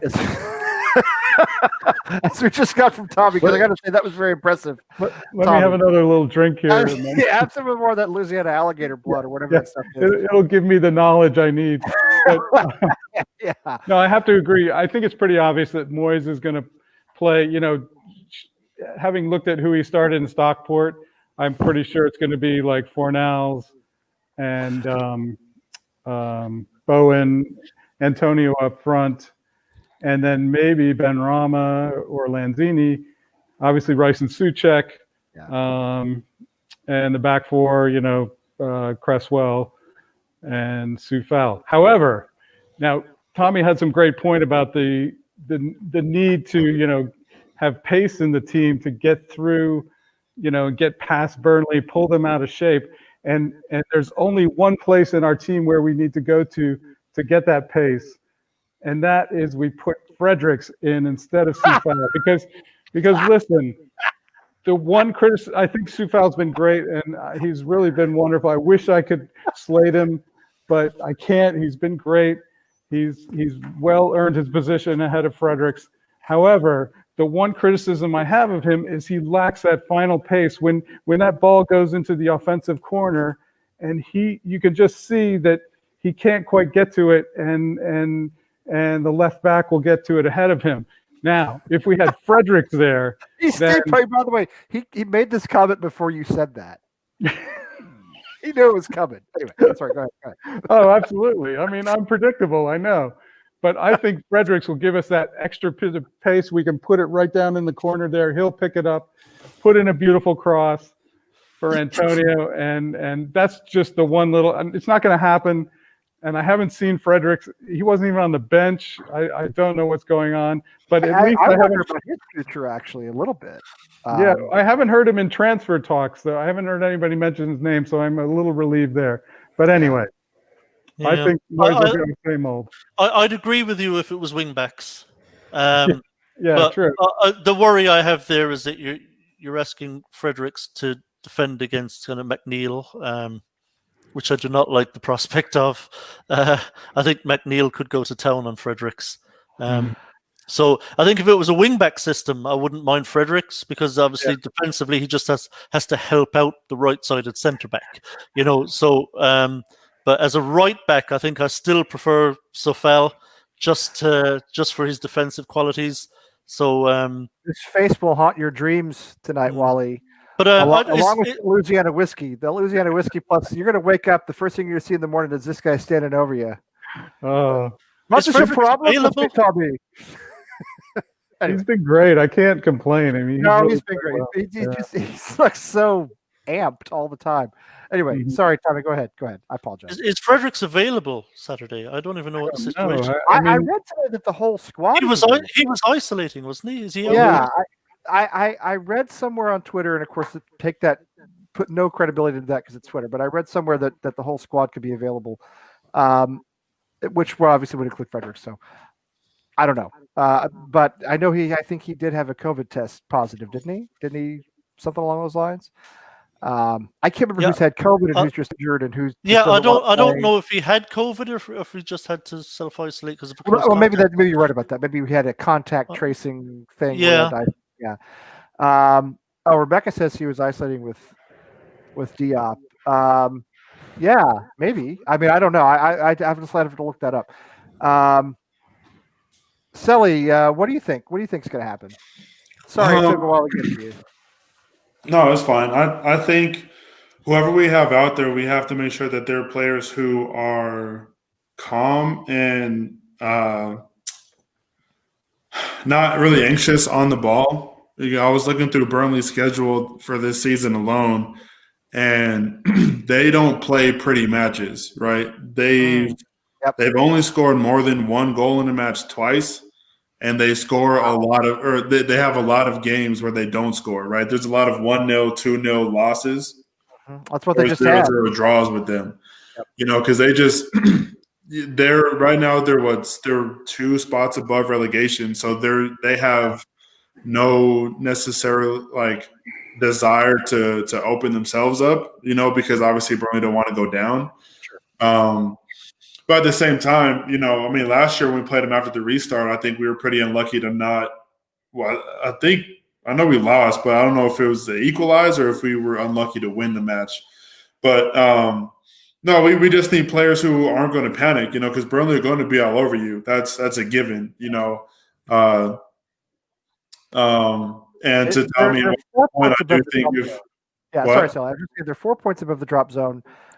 They're 4 points above Fulham, but they played 16 games, and almost everybody else has played 17, 18. So, I mean, they're battling relegation, but they're not their heads are above water at the moment. But yes, I know what you're saying. Anyway, go ahead, keep going. I'm sorry. Yeah, so I mean, obviously Antonio starting will help. I think Ben Rama and Bowen on the wings will be really good for us, especially too because they're both of those two specifically are really tricky. And they can get around pretty much anybody that they want to. Yep. In the center, I guess that's kind of where you get tricky, right, with the Lanzini or the Fornals part. I'd be okay with either one, if I'm being honest. I think Lanzini might be a little bit too light for a match like that. But, I mean, it's not as if Fornals is, that much bigger. But anyways, we just need – because we're going to have the ball the majority of the time. So we just need to have players who are looking to find the open pass, or if they get some space, don't be afraid to take your shot because, a rebound or ricochet could be what wins it for us because it has the past 2 matches that we've played. But I think if we play a boring style of match like we did against Everton and Stockport, we'd be at risk to lose because, as Tommy mentioned – Wood is one of those players that you can almost always count to score against us. Yes. Right. Yeah. I think this is a good strategy. Yeah. Yeah. But I mean, regardless, I don't think it's going to be pretty, but we can definitely control the tempo as long as, we know what we want to do with the ball. Don't guess by the time it gets to your feet, like know what you want to do before it gets there kind of thing. Yeah, and can I just add, because this has really been getting on my tits, okay? If I see a single short corner or free kick, oh yes, I'm gonna fucking lose it. Yeah. When we get corners and free kicks, just put the fucking ball into the box. We have a 12-foot tall check. Yeah, there's nothing worse. You've got everyone's up. Ogbonna's come up. He's very strong in there. He can score goals with his head. Yes. Souček has come up. Rice has come up. Everyone's up waiting for delivery into the box, and then you're fucking around over in the corner, taking it short, and then scrambling to try and work a position where you can get the ball in. Yeah, you have especially since we've been so good on corners too. Like it doesn't make sense to just completely turn around. We've scored so many goals off set pieces and corners, and now, we've taken that away. It's like, where did this come from? Right. It's too smart by half, isn't it? We're too smart for our own good. It's bizarre. I don't know why this started happening. I mean, we were, like you say, we were absolutely doing brilliantly on set pieces. We absolutely destroyed Leeds up at Ellen Road on set pieces. They couldn't handle them. That's why we won the match. They outplayed us. But what's going on in training? I want to know who said, you know what we should do? We should stop putting balls in directly, the ones we're scoring from. And we should start playing them short and fuck about a little bit more before we put the ball in. Maybe it was Ted Lasso. But wasn't our Stockport goal, wasn't that from a short corner? I don't actually recall it. Well, I mean, I think it might have actually. Yes, I believe it was Wally. On the other hand, let me just say this: in a match like that, where listen, I promise you, Wally, Burnley will not switch off on our corners. Oh, no, I understand. I mean, Stockport did. It's one thing if a team switches off and you can see, okay, they've switched off. We'll play it short because there's nobody going to be near the player that receives the ball, and then he can whip it in. Stockport switched off. Burnley are very unlikely to switch off. Plus, in a game like that, it's hard to get a good corner with a ball sitting in a pool of water and mud. You know what I mean? It's hard to get a lot of lift off of that thing. I don't blame him for taking a short corner, for keeping the passes relatively short in a match like that, where it's going to plop when it hits the ground. But I think it was for a short corner. But no, generally speaking, though, Tommy, I agree, and this is something that has bothered me. We haven't talked about yet. I don't know who's come up with that, whose idea that was. It's a terrible idea. And it makes no sense. You noticed another thing I noticed. There was a couple of free kicks, like out near the sidelines. The first one was up in Leeds, and Ben. We had a great chance to put a ball into the box again. Deliver a really good ball in. Everybody was up, and then for some bizarre reason, Ben Ramba decided, no, I'm going to shoot. A really low percentage shot. That's right? True. He does like a shot, by the way. Yeah, and then the following game. Yeah, and then the following game, I can't remember who the fuck we were playing, but it was out this time on the right-hand side in virtually the same position, just on the other side. Everybody's up. Yeah, possibly. Yeah, everybody's up, waiting for a delivery into the box, and then Cresswell decides, no, I think I'll shoot from 35 yards out near the sideline. Another really low percentage shot, and it just cracks me up. It's like, oh man! If I got them players into the dressing room after doing that, they would fucking get it. I swear to God. I believe that actually. I just hate fucking stupidity. I mean, players should know. Players should know better than to shoot from there. It's like, come on, what's the odds? 5% that it goes in, and you've got everybody up in the box. Yeah, like, we need to stop with this set piece shit that's going on. We have players who love a shot. Aller's last goal, was it his last goal? Which one was it? The one he Crystal scored? Palace. Which was the one he scored from long range? Not the scissor kick, but the other one. The one he scored from long range. That Sheffield. was right. Okay, is that long ago? Well, I guess it is. That was a Cresswell shot, or was it Cresswell or Fornals? It was a Cresswell shot that ricocheted. Yeah. Was it Cresswell or Fornals? One of the two. I can't remember who it was. Decided to shoot from range, and it ricocheted, and it fell to Aller's feet, and he scored. But it was it wasn't like an assist. It was just he was in the right place at the right time. Souček scored one of those as well. Such yes. Well, game. yeah. The Everton goal. Everton goal was a ping pong. It's a mishit shot. Yeah. Right. It was a mishit shot. It came off an Everton defender, and it basically hit Souček, and he just he just sort of moved his leg, and it went in. So it was an entertaining looking goal, but it wasn't like tactically beautiful. Yeah, and I mean, to be honest, I think that's the way that we get more than one goal against teams like this, is just try to put shots in, hopefully smart, well taken shots, nothing stupid. Right. But, just like in hockey, how many goals in hockey are deflections and tips and stuff like that, so, for the team that is as organized as Burnley is, and definitely don't go into the game with the idea of, just hope for a ricochet or something, because that's a pretty poor way of planning. But, I mean, I can see us winning, and honestly, I could even see Burnley winning, like that. It's just like how we did against Everton, bounce off a keeper, put it in the open spot kind of thing, just because those teams are so hard to break down and we can't do it. That somebody's going to be like, oh, I got a half a yard of space, and try to whip it in, and I don't know. Yeah, Burnley are absolutely capable of shithousing their way to a 1-0 win. Oh yeah, 100%. From a corner or a long delivery. They did it last season against us. Yeah, I think I understand what Vernon's saying here. I mean, because I feel as though we have a lot of players who all think they're going to score these 40-yard, bombs, and they take very low percentage shots. But by the same token, I wouldn't mind us seeing in and around the penalty area, putting the ball more on goal.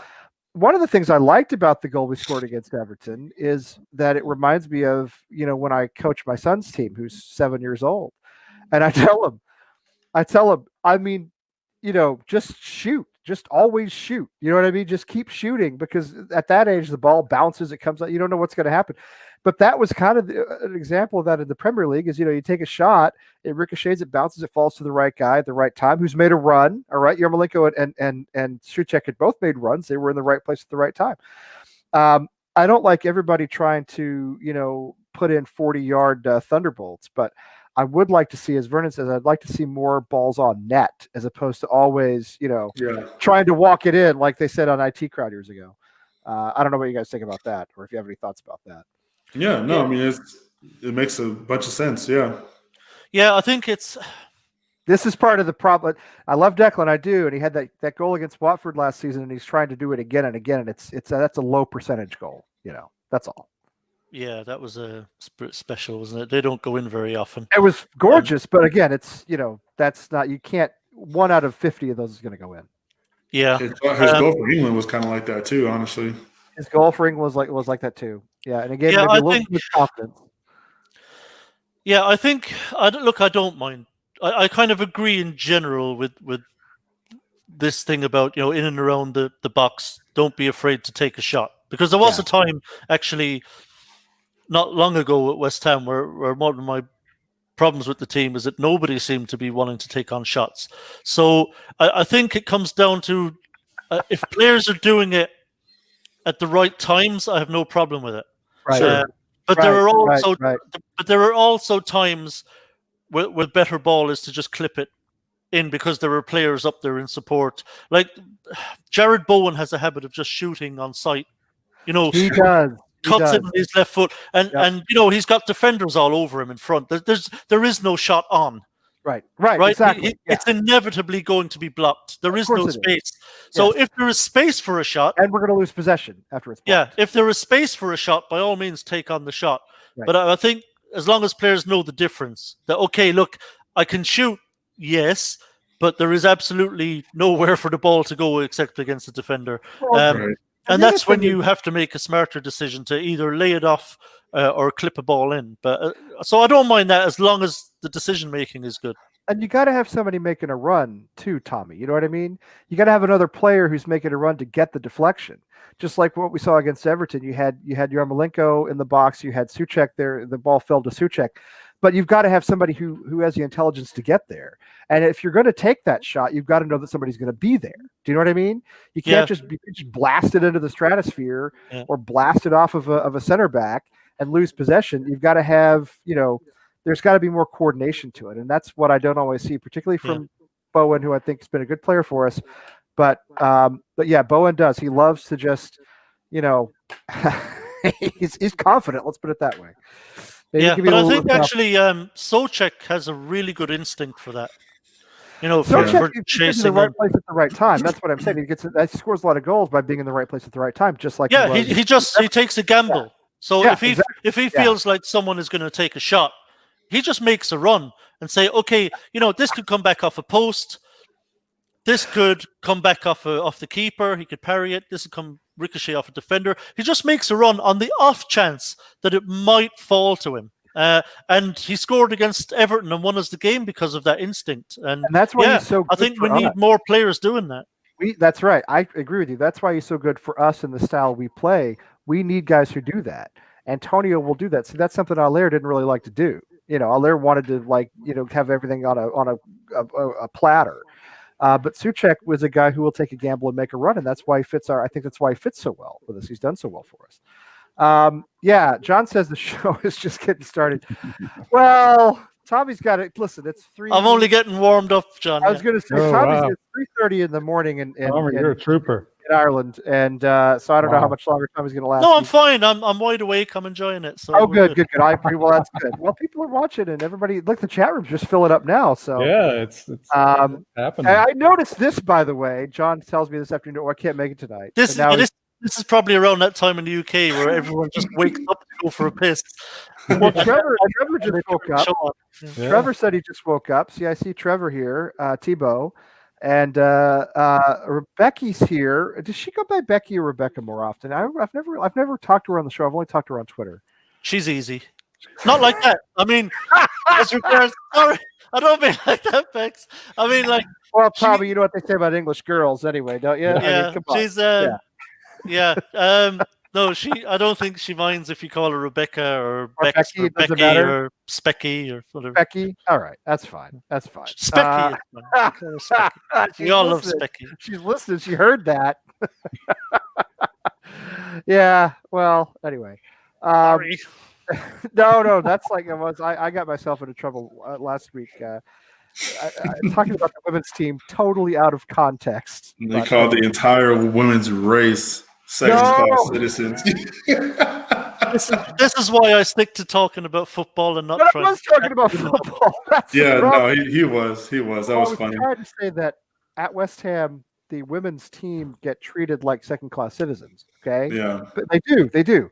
I'm not saying that's right. I'm saying that's how it is. And I said something about their second-class citizens, and Katie was in the chat room, and Katie thought I was calling all women second-class citizens, and I mean, I certainly did not mean to do that.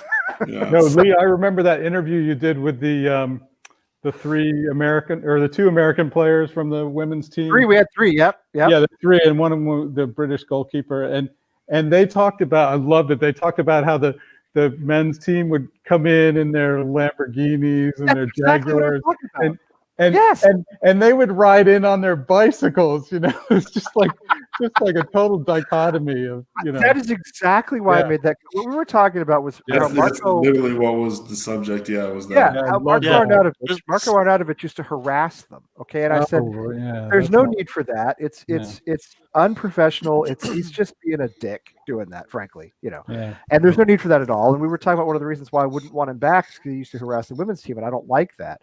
But I do. I remember they said they all lived in a house together.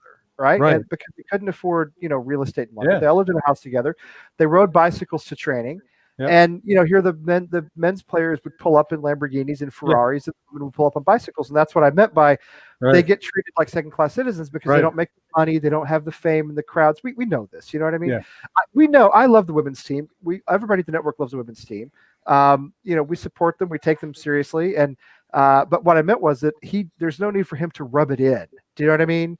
That he was like the big man on campus, and that they were riding their bicycles, and then he goes and he harasses them. It's a terrible thing to do. He should have been fined. He should have been fined. And the more I hear and read about this guy, the less I like him. For a while, I was for bringing him back. I don't think he's coming back. I don't think he should come back. I think Charlie Boy's right. I think he's addicted to coke or some sort of sugary beverages, and he hasn't hardly played in China. And let's just forget about him. Likes to gamble as well, I believe. Well, that's the other thing, Tommy, is I have heard that he likes to gamble. And listen, if you are somebody who likes to gamble and it's under control, fine. That's fine. It's just something everybody enjoys. Well, I'm just saying, no wonder he wanted to go to China. Right. Well, not only that, I here and there I've picked up things, and I have no way to confirm this, but here and there I've picked up that he has maybe a gambling problem. Well, you know what I mean? It's different from like the talk was that when he was at West Ham that he had run up quite a substantial gambling debt. Right. And that's a problem. Right. And because what you get into, and we talked about this last week too, you get a guy like that who's chasing it. You know what I mean? Chasing it. And then you start to get into like, does he bet on his own team? Does he start to alter his performance based on his bets on his own team? Pete Rose, one of the most famous baseball players of all time. I'm sure everybody's at least heard the name. He's banned from baseball because he bet on his own team. He had a gambling problem, bet on his own team. He said he always bet on him to win, but that's not really the point. The point is you get this happened in the NFL in the 1960s, by the way. A lot of people don't know this, but there were several high-profile players suspended for a season in the NFL for gambling. So if you have a bet on the ponies or whatever, that's your business. If you're a footballer and you're starting to run up massive debts and you're in a position where you could be impacted by people who are corrupt, we saw this in the NBA with a referee who was corrupt, and I'm sure he wasn't the only one, although the story was he was the only one. But the point is, if you're in a position, Boston College basketball in the 70s, there's a lot of these, Tulane in the 80s. If you're in a position where you could do something about it on the pitch to make yourself money to get out of a hole, then you are in a position of conflict of interest and you're compromised, and that's a big problem for me. So anyway, that is probably enough about Arnautovic. These things are all true, by the way. Well, I don't know about the first one, but the rest of them are all true. Tommy Sid managed West Ham. Becky is easy to get along with. Let's say that. Lee had to be reprogrammed when he got back from France. He was a terrible chauvinist after he moved back to America.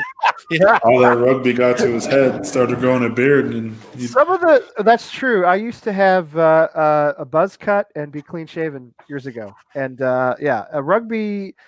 Some of the songs that we sang at rugby were not always polite, not always egalitarian, and not all didn't always have high regard for people of different genders. So, yeah, that happened at rugby sometimes. So Tommy, you played rugby, right? Surely at some point. Yeah, I did. Yeah. So you know what I'm talking about. Yeah. Yeah, I know it. Yeah. It's tricky. I played it too, Lee. I played rugby. Oh, well, you played too. That's right. Yeah. That's right. It is usually involves some drinking game and. Did you ever play the game, Lee? There was one fun game we used to play where you get two single file lines, right? So one line was the men, and this is back in the day now, right? So this will tell you the kind of attitudes a little bit. One line would be men, so you might have say 6 guys in a line, one behind the other, and then beside them, parallel to them, you'd have say 6 women, and the guys would all have pints, right, of beer. And the girls would all have like the half pint glasses, right? I don't know if you know those, but there's a half pint. I lived over there for a few years. Yeah. And so basically, they would start at the front of the queue at the same time. So the guys would have to neck the pint, the girl would have to neck the half pint, and it was whichever one of them finished at the back of the line first was the winner. So that was quite fun. That is a fantastic game, which I never played because we never had girls around the rugby club. Any of the clubs I played for. For whatever reason, they didn't like to hang out with the rugby guys. I don't know where that comes from, but except the Japanese. Except the Japanese. Now, when I played for the Japanese rugby club in Paris, their wives would come to the games and they would make these huge feasts for us, and we'd have a huge feast after the game, and that was a lot of fun. And all the beer was free because it came from Asahi, which was a sponsor of the club, and that was a great time. But other than that, when I was playing in France and Holland, for whatever reason, the ladies not that interested in hanging out with rugby guys during rugby. So never did that one, but I'd like to try it sometime. Although I don't drink the way I used to, I don't know if I can handle it anymore. You just watch now. I just guarantee you now, Wally and Katie will be doing it in So's next time they get down there. Yeah, I believe that. Katie will not have a half pint though. Katie gonna rock a full pint. Katie can. I think Katie can get it done. Honestly. Yeah, Katie, she drinks a full. At Stowe she drinks a full glass. Well, I mean, she's from Philadelphia. Yeah. Wally, I mean, come on. Katie will probably neck a bottle of vodka. I was gonna say. I mean, it gets real in Philly. You guys know that. Yeah, they don't play in Philly. We're discussing women's things. I don't know if that's exactly what that means, but anyway. No, Rebecca, it's women's bits. That's it. She knows the reference. She knows the reference. Yeah. Women's parts. So yeah, that's the reference. Yeah. Cultured comedy. That's a very nice description you're giving me. I've never been accused of being cultured. So you're giving us a lot of credit. Really, a whole lot of credit. All right. Yes. So we've also what are you talking about? We love Katie. We're giving Katie nothing but credit here. We're giving Katie props here. We're giving Katie props, man. Katie's awesome. Katie's the real deal. Yeah. Katie is legit. All right. Yeah. So we talked about what's going to happen against Burnley. All right. So give me a score prediction, which I always say the same thing. It's stupid to predict a score before we even know the starting 11 and et cetera, et cetera. But what do you think is going to happen score-wise, Tommy, on Saturday? Saturday at 3 in England, which we're playing Saturday at 10 a.m. First time that I can remember. First time in months, it seems like. Yes, seems like it's been a while, yeah. I think there's not going to be many goals in this one.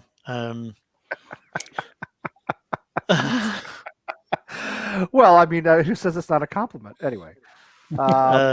Yeah, give us in the chat room. You guys tell us too. Rob says 2-1. West Hay thinks we're going to score 2. Yeah, that's possible, of course. There's not going to be many goals in this. Now, I happen to think we'll keep a clean sheet. Do you? I think we'll be okay at the back. Okay. I think we'll keep them out. They do not score very many goals. Burnley, they've been struggling for goals. Yes. So somebody put the numbers way up in the chat room, and we're much more solid defensively these days. Very well drilled. So Fel obviously has really improved us at the back as well. He's done brilliantly at right back. So I think we'll keep them out. But I also think we'll struggle a bit to break them down. So I think we'll nick it, but I think it's going to be 1-0. I would take that in a heartbeat. Wally, I almost forgot your name for a minute there. Sorry. Oh, it's okay. Literally written right there. Yep, I know. Let's not bring that up, all right? Also, he's been drinking the whiskey, and I have had nothing. That's probably the problem. Yeah. Anyway, Wally, what do you think's what do you think's going to happen? Okay, well, I think I watched Burnley today playing Man United, and they were basically playing for a draw. You could tell, because they just, while it was 0-0, they were just, holding fort. And when Man U scored, then they came out and started playing. So I think, I agree with Tommy that they will not score. Now, on our side, I'm afraid that I think it'll be, if Moyes starts his usual team, then I think it's going to be 0 or 0-0. However, if he put Fredericks in there, it would be probably 2-0 to Burnley. Oh, there you go.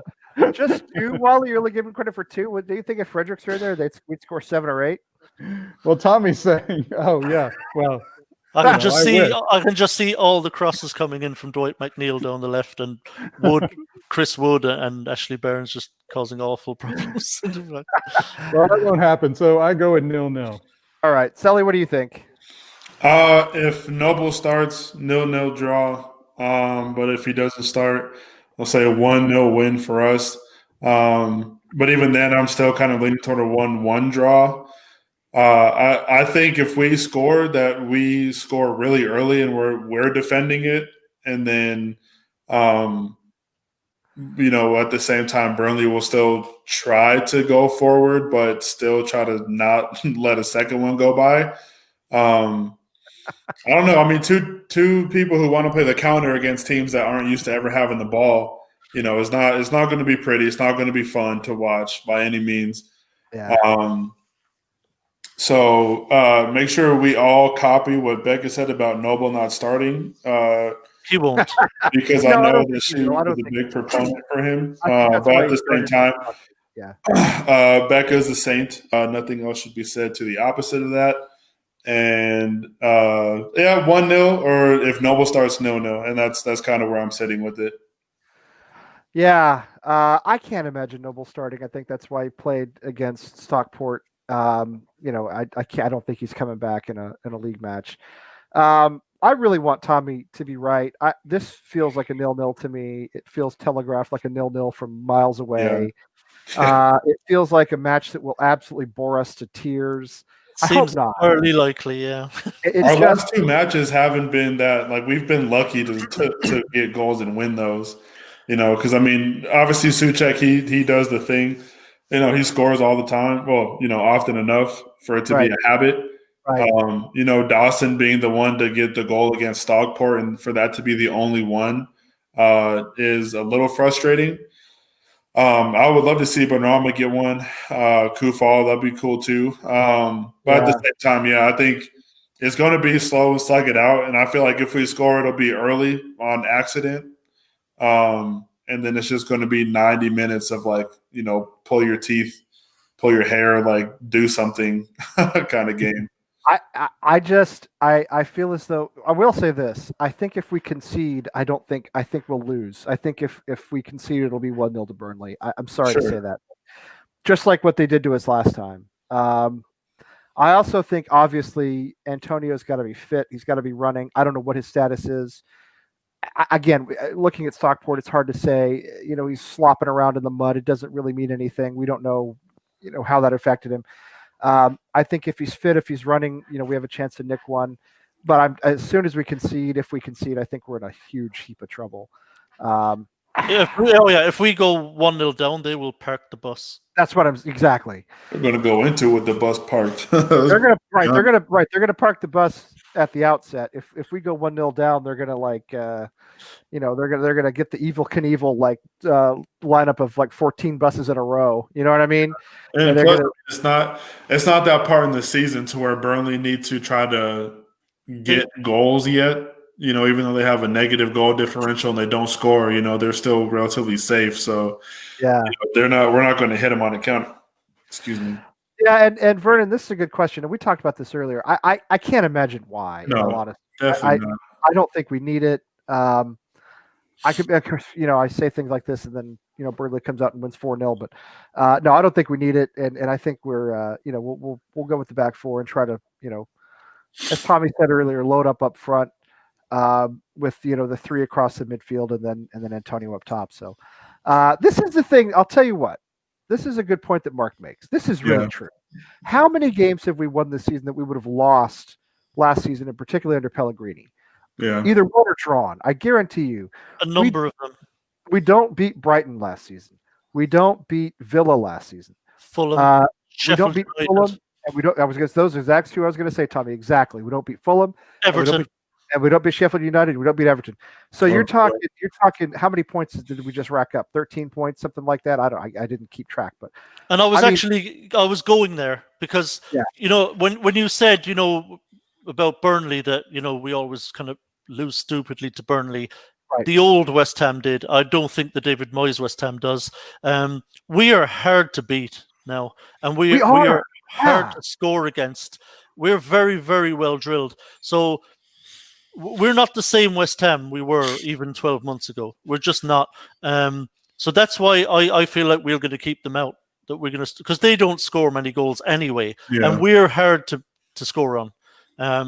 We're very solid even from set pieces. So I think we can keep them out. Like I said, the big question is can we break them down at the other end, and that's where I worry, and that's why I think it is entirely possible that yourself and Wally could be absolutely spot on with a 0-0. That's entirely possible, but I'm giving us the benefit of the doubt. Probably more in just hope than expectation, maybe that we'll just create something from somewhere and nick one. So I'm just hoping we can do that. Really. Yeah, and to Charlie's point, listen, I get what you're saying, but keep in mind he didn't buy them either. All right, he went out and bought Sanchez. He bought Roberto. I mean, come on. But I know Charlie was no Pellegrini fan either. To be fair, he talented the tie stroker. He never liked him. Yeah, we are resilient. We are hard to beat, and I think that's something Moyes has instilled in the team. And yeah, I think that we're hard to break down. We've gotten a lot of results this season we would have gotten last season. So and of course, don't forget, we've got 2 quick games coming as well. Huge one. No, we go away to the Hawthorns on Tuesday, and yes, that's right. Going up against Big Sam. So and they really want to beat them. Badly out of form, but I'll tell you this: Sam's going to do a lot of what Burnley will do to us. You know what he does. You know how he plays. I mean, he's going to. It's going to be a counter-attacking style again. It's going to be 2 games to me that are going to be very similar to each other. And yeah, by the time we talk again on Wednesday, we will have played both, which is always hard. It's because I always feel as though you don't know how the second one's going to go until the first one's done. You know what I mean? It's hard to. You have to get a feel for where the team is. But yeah, I feel as though it's going to be 2 very similar games. Tommy, does that seem logical to you? Yeah. Look, I mean, obviously, Big Sam is going to set up relatively defensively, play on the counter, but I just don't think he's got the players that Burnley have to hold out. I don't think they can dig in the way Burnley do. Yeah, I don't think they have the players. Their players, I suspect, don't even like playing that way. They're not used to it, and he hasn't been there very long, so I don't think they're nearly as well drilled to hold out in a game as Burnley are. So I hope he tries it. I hope he tries to get everyone behind the ball because I think we can beat them that way. They're leaking goals big time too. Yeah, they cannot defend like Burnley can defend. Yeah, no, I think it's going to be suicide if he sets up defensively to try and just dig in and hold out and try and catch us on the counter because I think we'll be able to hurt them. 11 in their last 3 games, including they lost to Blackpool on penalties in the FA Cup. That match was 2-2 at the end of 90 minutes. Blackpool. They lost 5-0 to Leeds. They lost 4-0 to Arsenal. They had the 1-1 draw against Liverpool, which is Slav's last game, I think, or maybe not. Anyway, yeah, they lost 3-0 to Villa. I mean, they're leaking big time. So I'm hoping, that we'll have a better result. But Burnley does. They worry me. All right, so we're coming up on 2 hours. It's 4:00 in the morning in Kerry. It is, I don't know what time it is in Australia. Neil is always like 3 weeks ahead of us or something. It's almost 11 o'clock here. So we're getting to late evening snack time in the greater Boston area. Sally, have you had dinner yet? Have you had dinner yet? Yeah, I grabbed Chipotle on the way from work. Oh, that is always a good choice. Chipotle that's a Denver company, by the way. Yeah. Yeah. Little known fact. Yeah, it's from Denver. Yeah. It's from Denver. Yeah, always a good. Same with Qdoba. It's from Colorado as well. We don't have Qdoba here that I can remember, but we certainly have Chipotle down the street, and we like Chipotle. Tommy, what about you? Are you going to go back to bed, or are you going to like tough it out until it's time to get up for work? No, I'll go back and get another couple of hours sleep. So it's probably wise. Yeah. Listen. It's like okay. So Neil says it's almost 2:30 p.m. there. There you go. What day of the week it is? I have no idea. But it's 2:30 p.m. and Neil's retired. He does whatever he wants. Neil's ready for his nap as well, I think. Yeah, the Burnley game has already been played in Australia, so Neil's just waiting for West Brom at this point. Anyway, do you guys? No, this is the wrap up. I promise. No. What do you guys want to throw anything else in before we go? Yeah, I'm going to say just for balance. Yes. That Lady Rebecca is an absolutely classy lady and wonderful sense of humor and great crack, and I always enjoy chatting with her and messaging and stuff, and we have a lot of fun, me and Lady Rebecca, and absolutely nothing but love for her. And you said something about crack. That's I don't know. That's the same kind of taste. No, CRAIC. I just want to point that out. So Rebecca is a great dealer of crack. And she's easy. That's what we've learned mostly tonight about Rebecca. Anyway, no. She's magic too. I know crack. Is that how you pronounce it though? Crack? That's how you pronounce it? It's Irish just for great fun. No, I know it is. No, I actually, believe it or not, I actually know that. But I thought it was like crake or something like that. Yeah, CRAIC. Okay. So how do you say it? Crack. You say crack? Yeah. Okay. She's great crack. Wally's losing it. You okay there, Wally? Yeah, too much of that Louisiana whiskey. It's the Louisiana whiskey. Yeah, yeah. See, he's gone for the rest of the down. night. He's down in Louisiana. He's Oh, down at that man. Mardi Gras. His mind's in the gutter. I think that's what's going on. It's debauchery down there. You know. I'm not saying anything. I'm not touching it with a. I'm not touching it at all. Well, I mean, you know. No, I wouldn't imagine you'd be allowed to touch it. Actually, I don't, because they're not great at hygiene. If you want to know the truth, I'm not going to lie to you. Okay, now I was married when I lived in Paris, so I did not date French women. All right, but but let me just say that I played sports in France, and the shower for the French athlete is like a little trickle, little mist for about 3 or 4 seconds, and then they're out, they're gone, and I'm like. I was always the last one out of the shower, and I'm like, guys, it's just soap. They're like, what do you? I'm like, I'm using soap. I'm like, I have soap on the hair and the body, They don't really do that. So, anyways. I'm told, down there in Louisiana, the women don't, go to the beauty salons to get waxed. They actually add hair on. I will not say anything bad things about Louisiana women. My mother-in-law is from Louisiana, and my wife lived in Louisiana when she was in middle school, and she has an appropriate level of hair. So, anyway, Sally, what you got? I'm gonna go check, and I'll let you know. Oh, Wally, there you go. Just bring a torch. I can't let it back on here. Sally, you got anything for us? You got anything? Tommy and Lee, you guys need your own podcast. Becca's the Queen of England. Charlie boy, it'd be pretty awesome to be able to be on a show with you again, man. It's been a while. Come on the show. But I know life is crazy, so just throwing it. Charlie boy's going to be busy because he's going to be my assistant manager. Oh, That's there right. you go. There you go. Right. And I'll tell you, and Tim will be your center back, because Tim was he's played a little bit in his time. I'll just to be cruel, I'll make Tim my goalkeeping coach. Yeah, because that's his favorite. Because remember, every time we concede, it's the keeper's fault. Keep that in mind. Tim loves goalkeepers. Yeah, I know. It's crazy. Yeah, Charlie boy, come on the show sometime again. I haven't talked to you in months or longer, long time. He used to come on with me, but I don't know. I must have said something to him. I probably said something about something. But listen, he and I go way back, because I also lived in Brooklyn. So I did actually live in Brooklyn for a short time. But does not give me much Brooklyn Street. I don't think there's a state or city you haven't lived in, Lee. Yeah. Well, I've only lived in a few. I mean, so Texas. Yeah, anyone that the sun shines on. Which is not Mass this time of year, by the way. That doesn't count. Right. It's about 2 hours of sun, and there's not really much. No, Texas, New York, and Massachusetts, and actually that's it.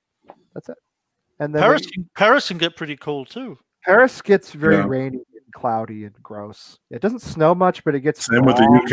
It just gets windy and damp. It's that damp, raw feeling. It's just like you go outside, and it just like chaps you. It's a horrible feeling.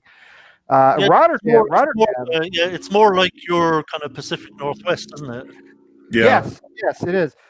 Rotterdam is the only place where I ever saw hail and snow at the same time. Rotterdam is like an apocalyptic swirl of weather. It's hard. It's a great little city, and actually, once you get to know it, but weather-wise, it's bizarre and horrible and cold and also dangerous at the same time. It's weird. I mean, you're almost into Scandinavia there, so. Yes, I have been to Sweden. Now I went to Sweden remember the year of the big heat wave in Europe? How are the girls there? Are they? Oh well.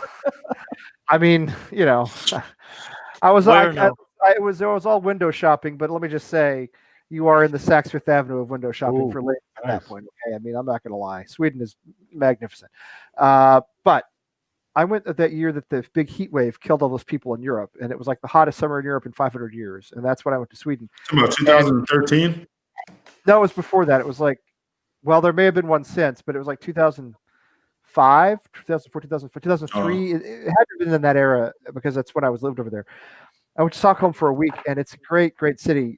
but the sun never goes down in the summer. We're there in July, and it gets like dark blue for like 2 hours in the evening, and that's it. Other than that, the sun's up all the time, which would be fine if it was like 65 degrees. It was 95 degrees every day we were there. I don't know what that is in communist. You guys use that other Celsius, whatever it is. You guys use that Russian Slavic measurement. Because a red-blooded American, I'm still using Fahrenheit. Okay? It was 95 degrees Fahrenheit every day. So that's like 30-something degrees Celsius, and it was stupidly hot. And of course, there's no such thing as air conditioning in Sweden, so sleeping there was just totally miserable. And I gotta say, as much as I love the place, man, the memories are like it was brutal. But anyway, yeah, it was. But I mean, the ladies responded appropriately with their attire, so that was that was okay. That part was okay. That wasn't bad. Yeah, good looking people, nice people too. Yes, New England does have strange weather. It's true. Especially in the spring and in the fall. The spring can get kind of weird. I don't know what she's talking about. Two of you are going to need to have just going to StreamYard you guys off onto your own thing here after this is over.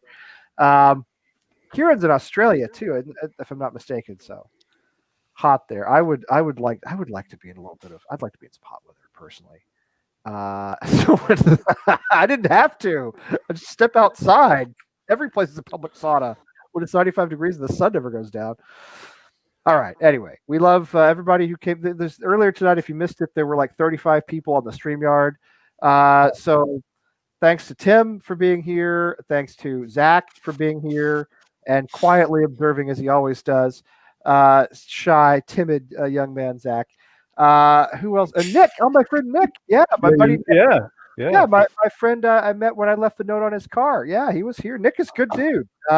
We need to hear his story on how he got into West Ham at some point. He's told me, and I can't remember, but I'll let him tell it. Yeah, I'll let him tell it. Katie could get him on the hometown. You should link that up. Yeah. Do that. I'm going to tell her that. Katie, if you're here, I don't know. She may be gone by now because it's I don't know. I'll get you in touch with Nick. He's a good dude. I think he's still a student at UMass Lowell. And he should tell you his West Ham story. It's it's good. He's a good guy. I'm glad he put that sticker on his car.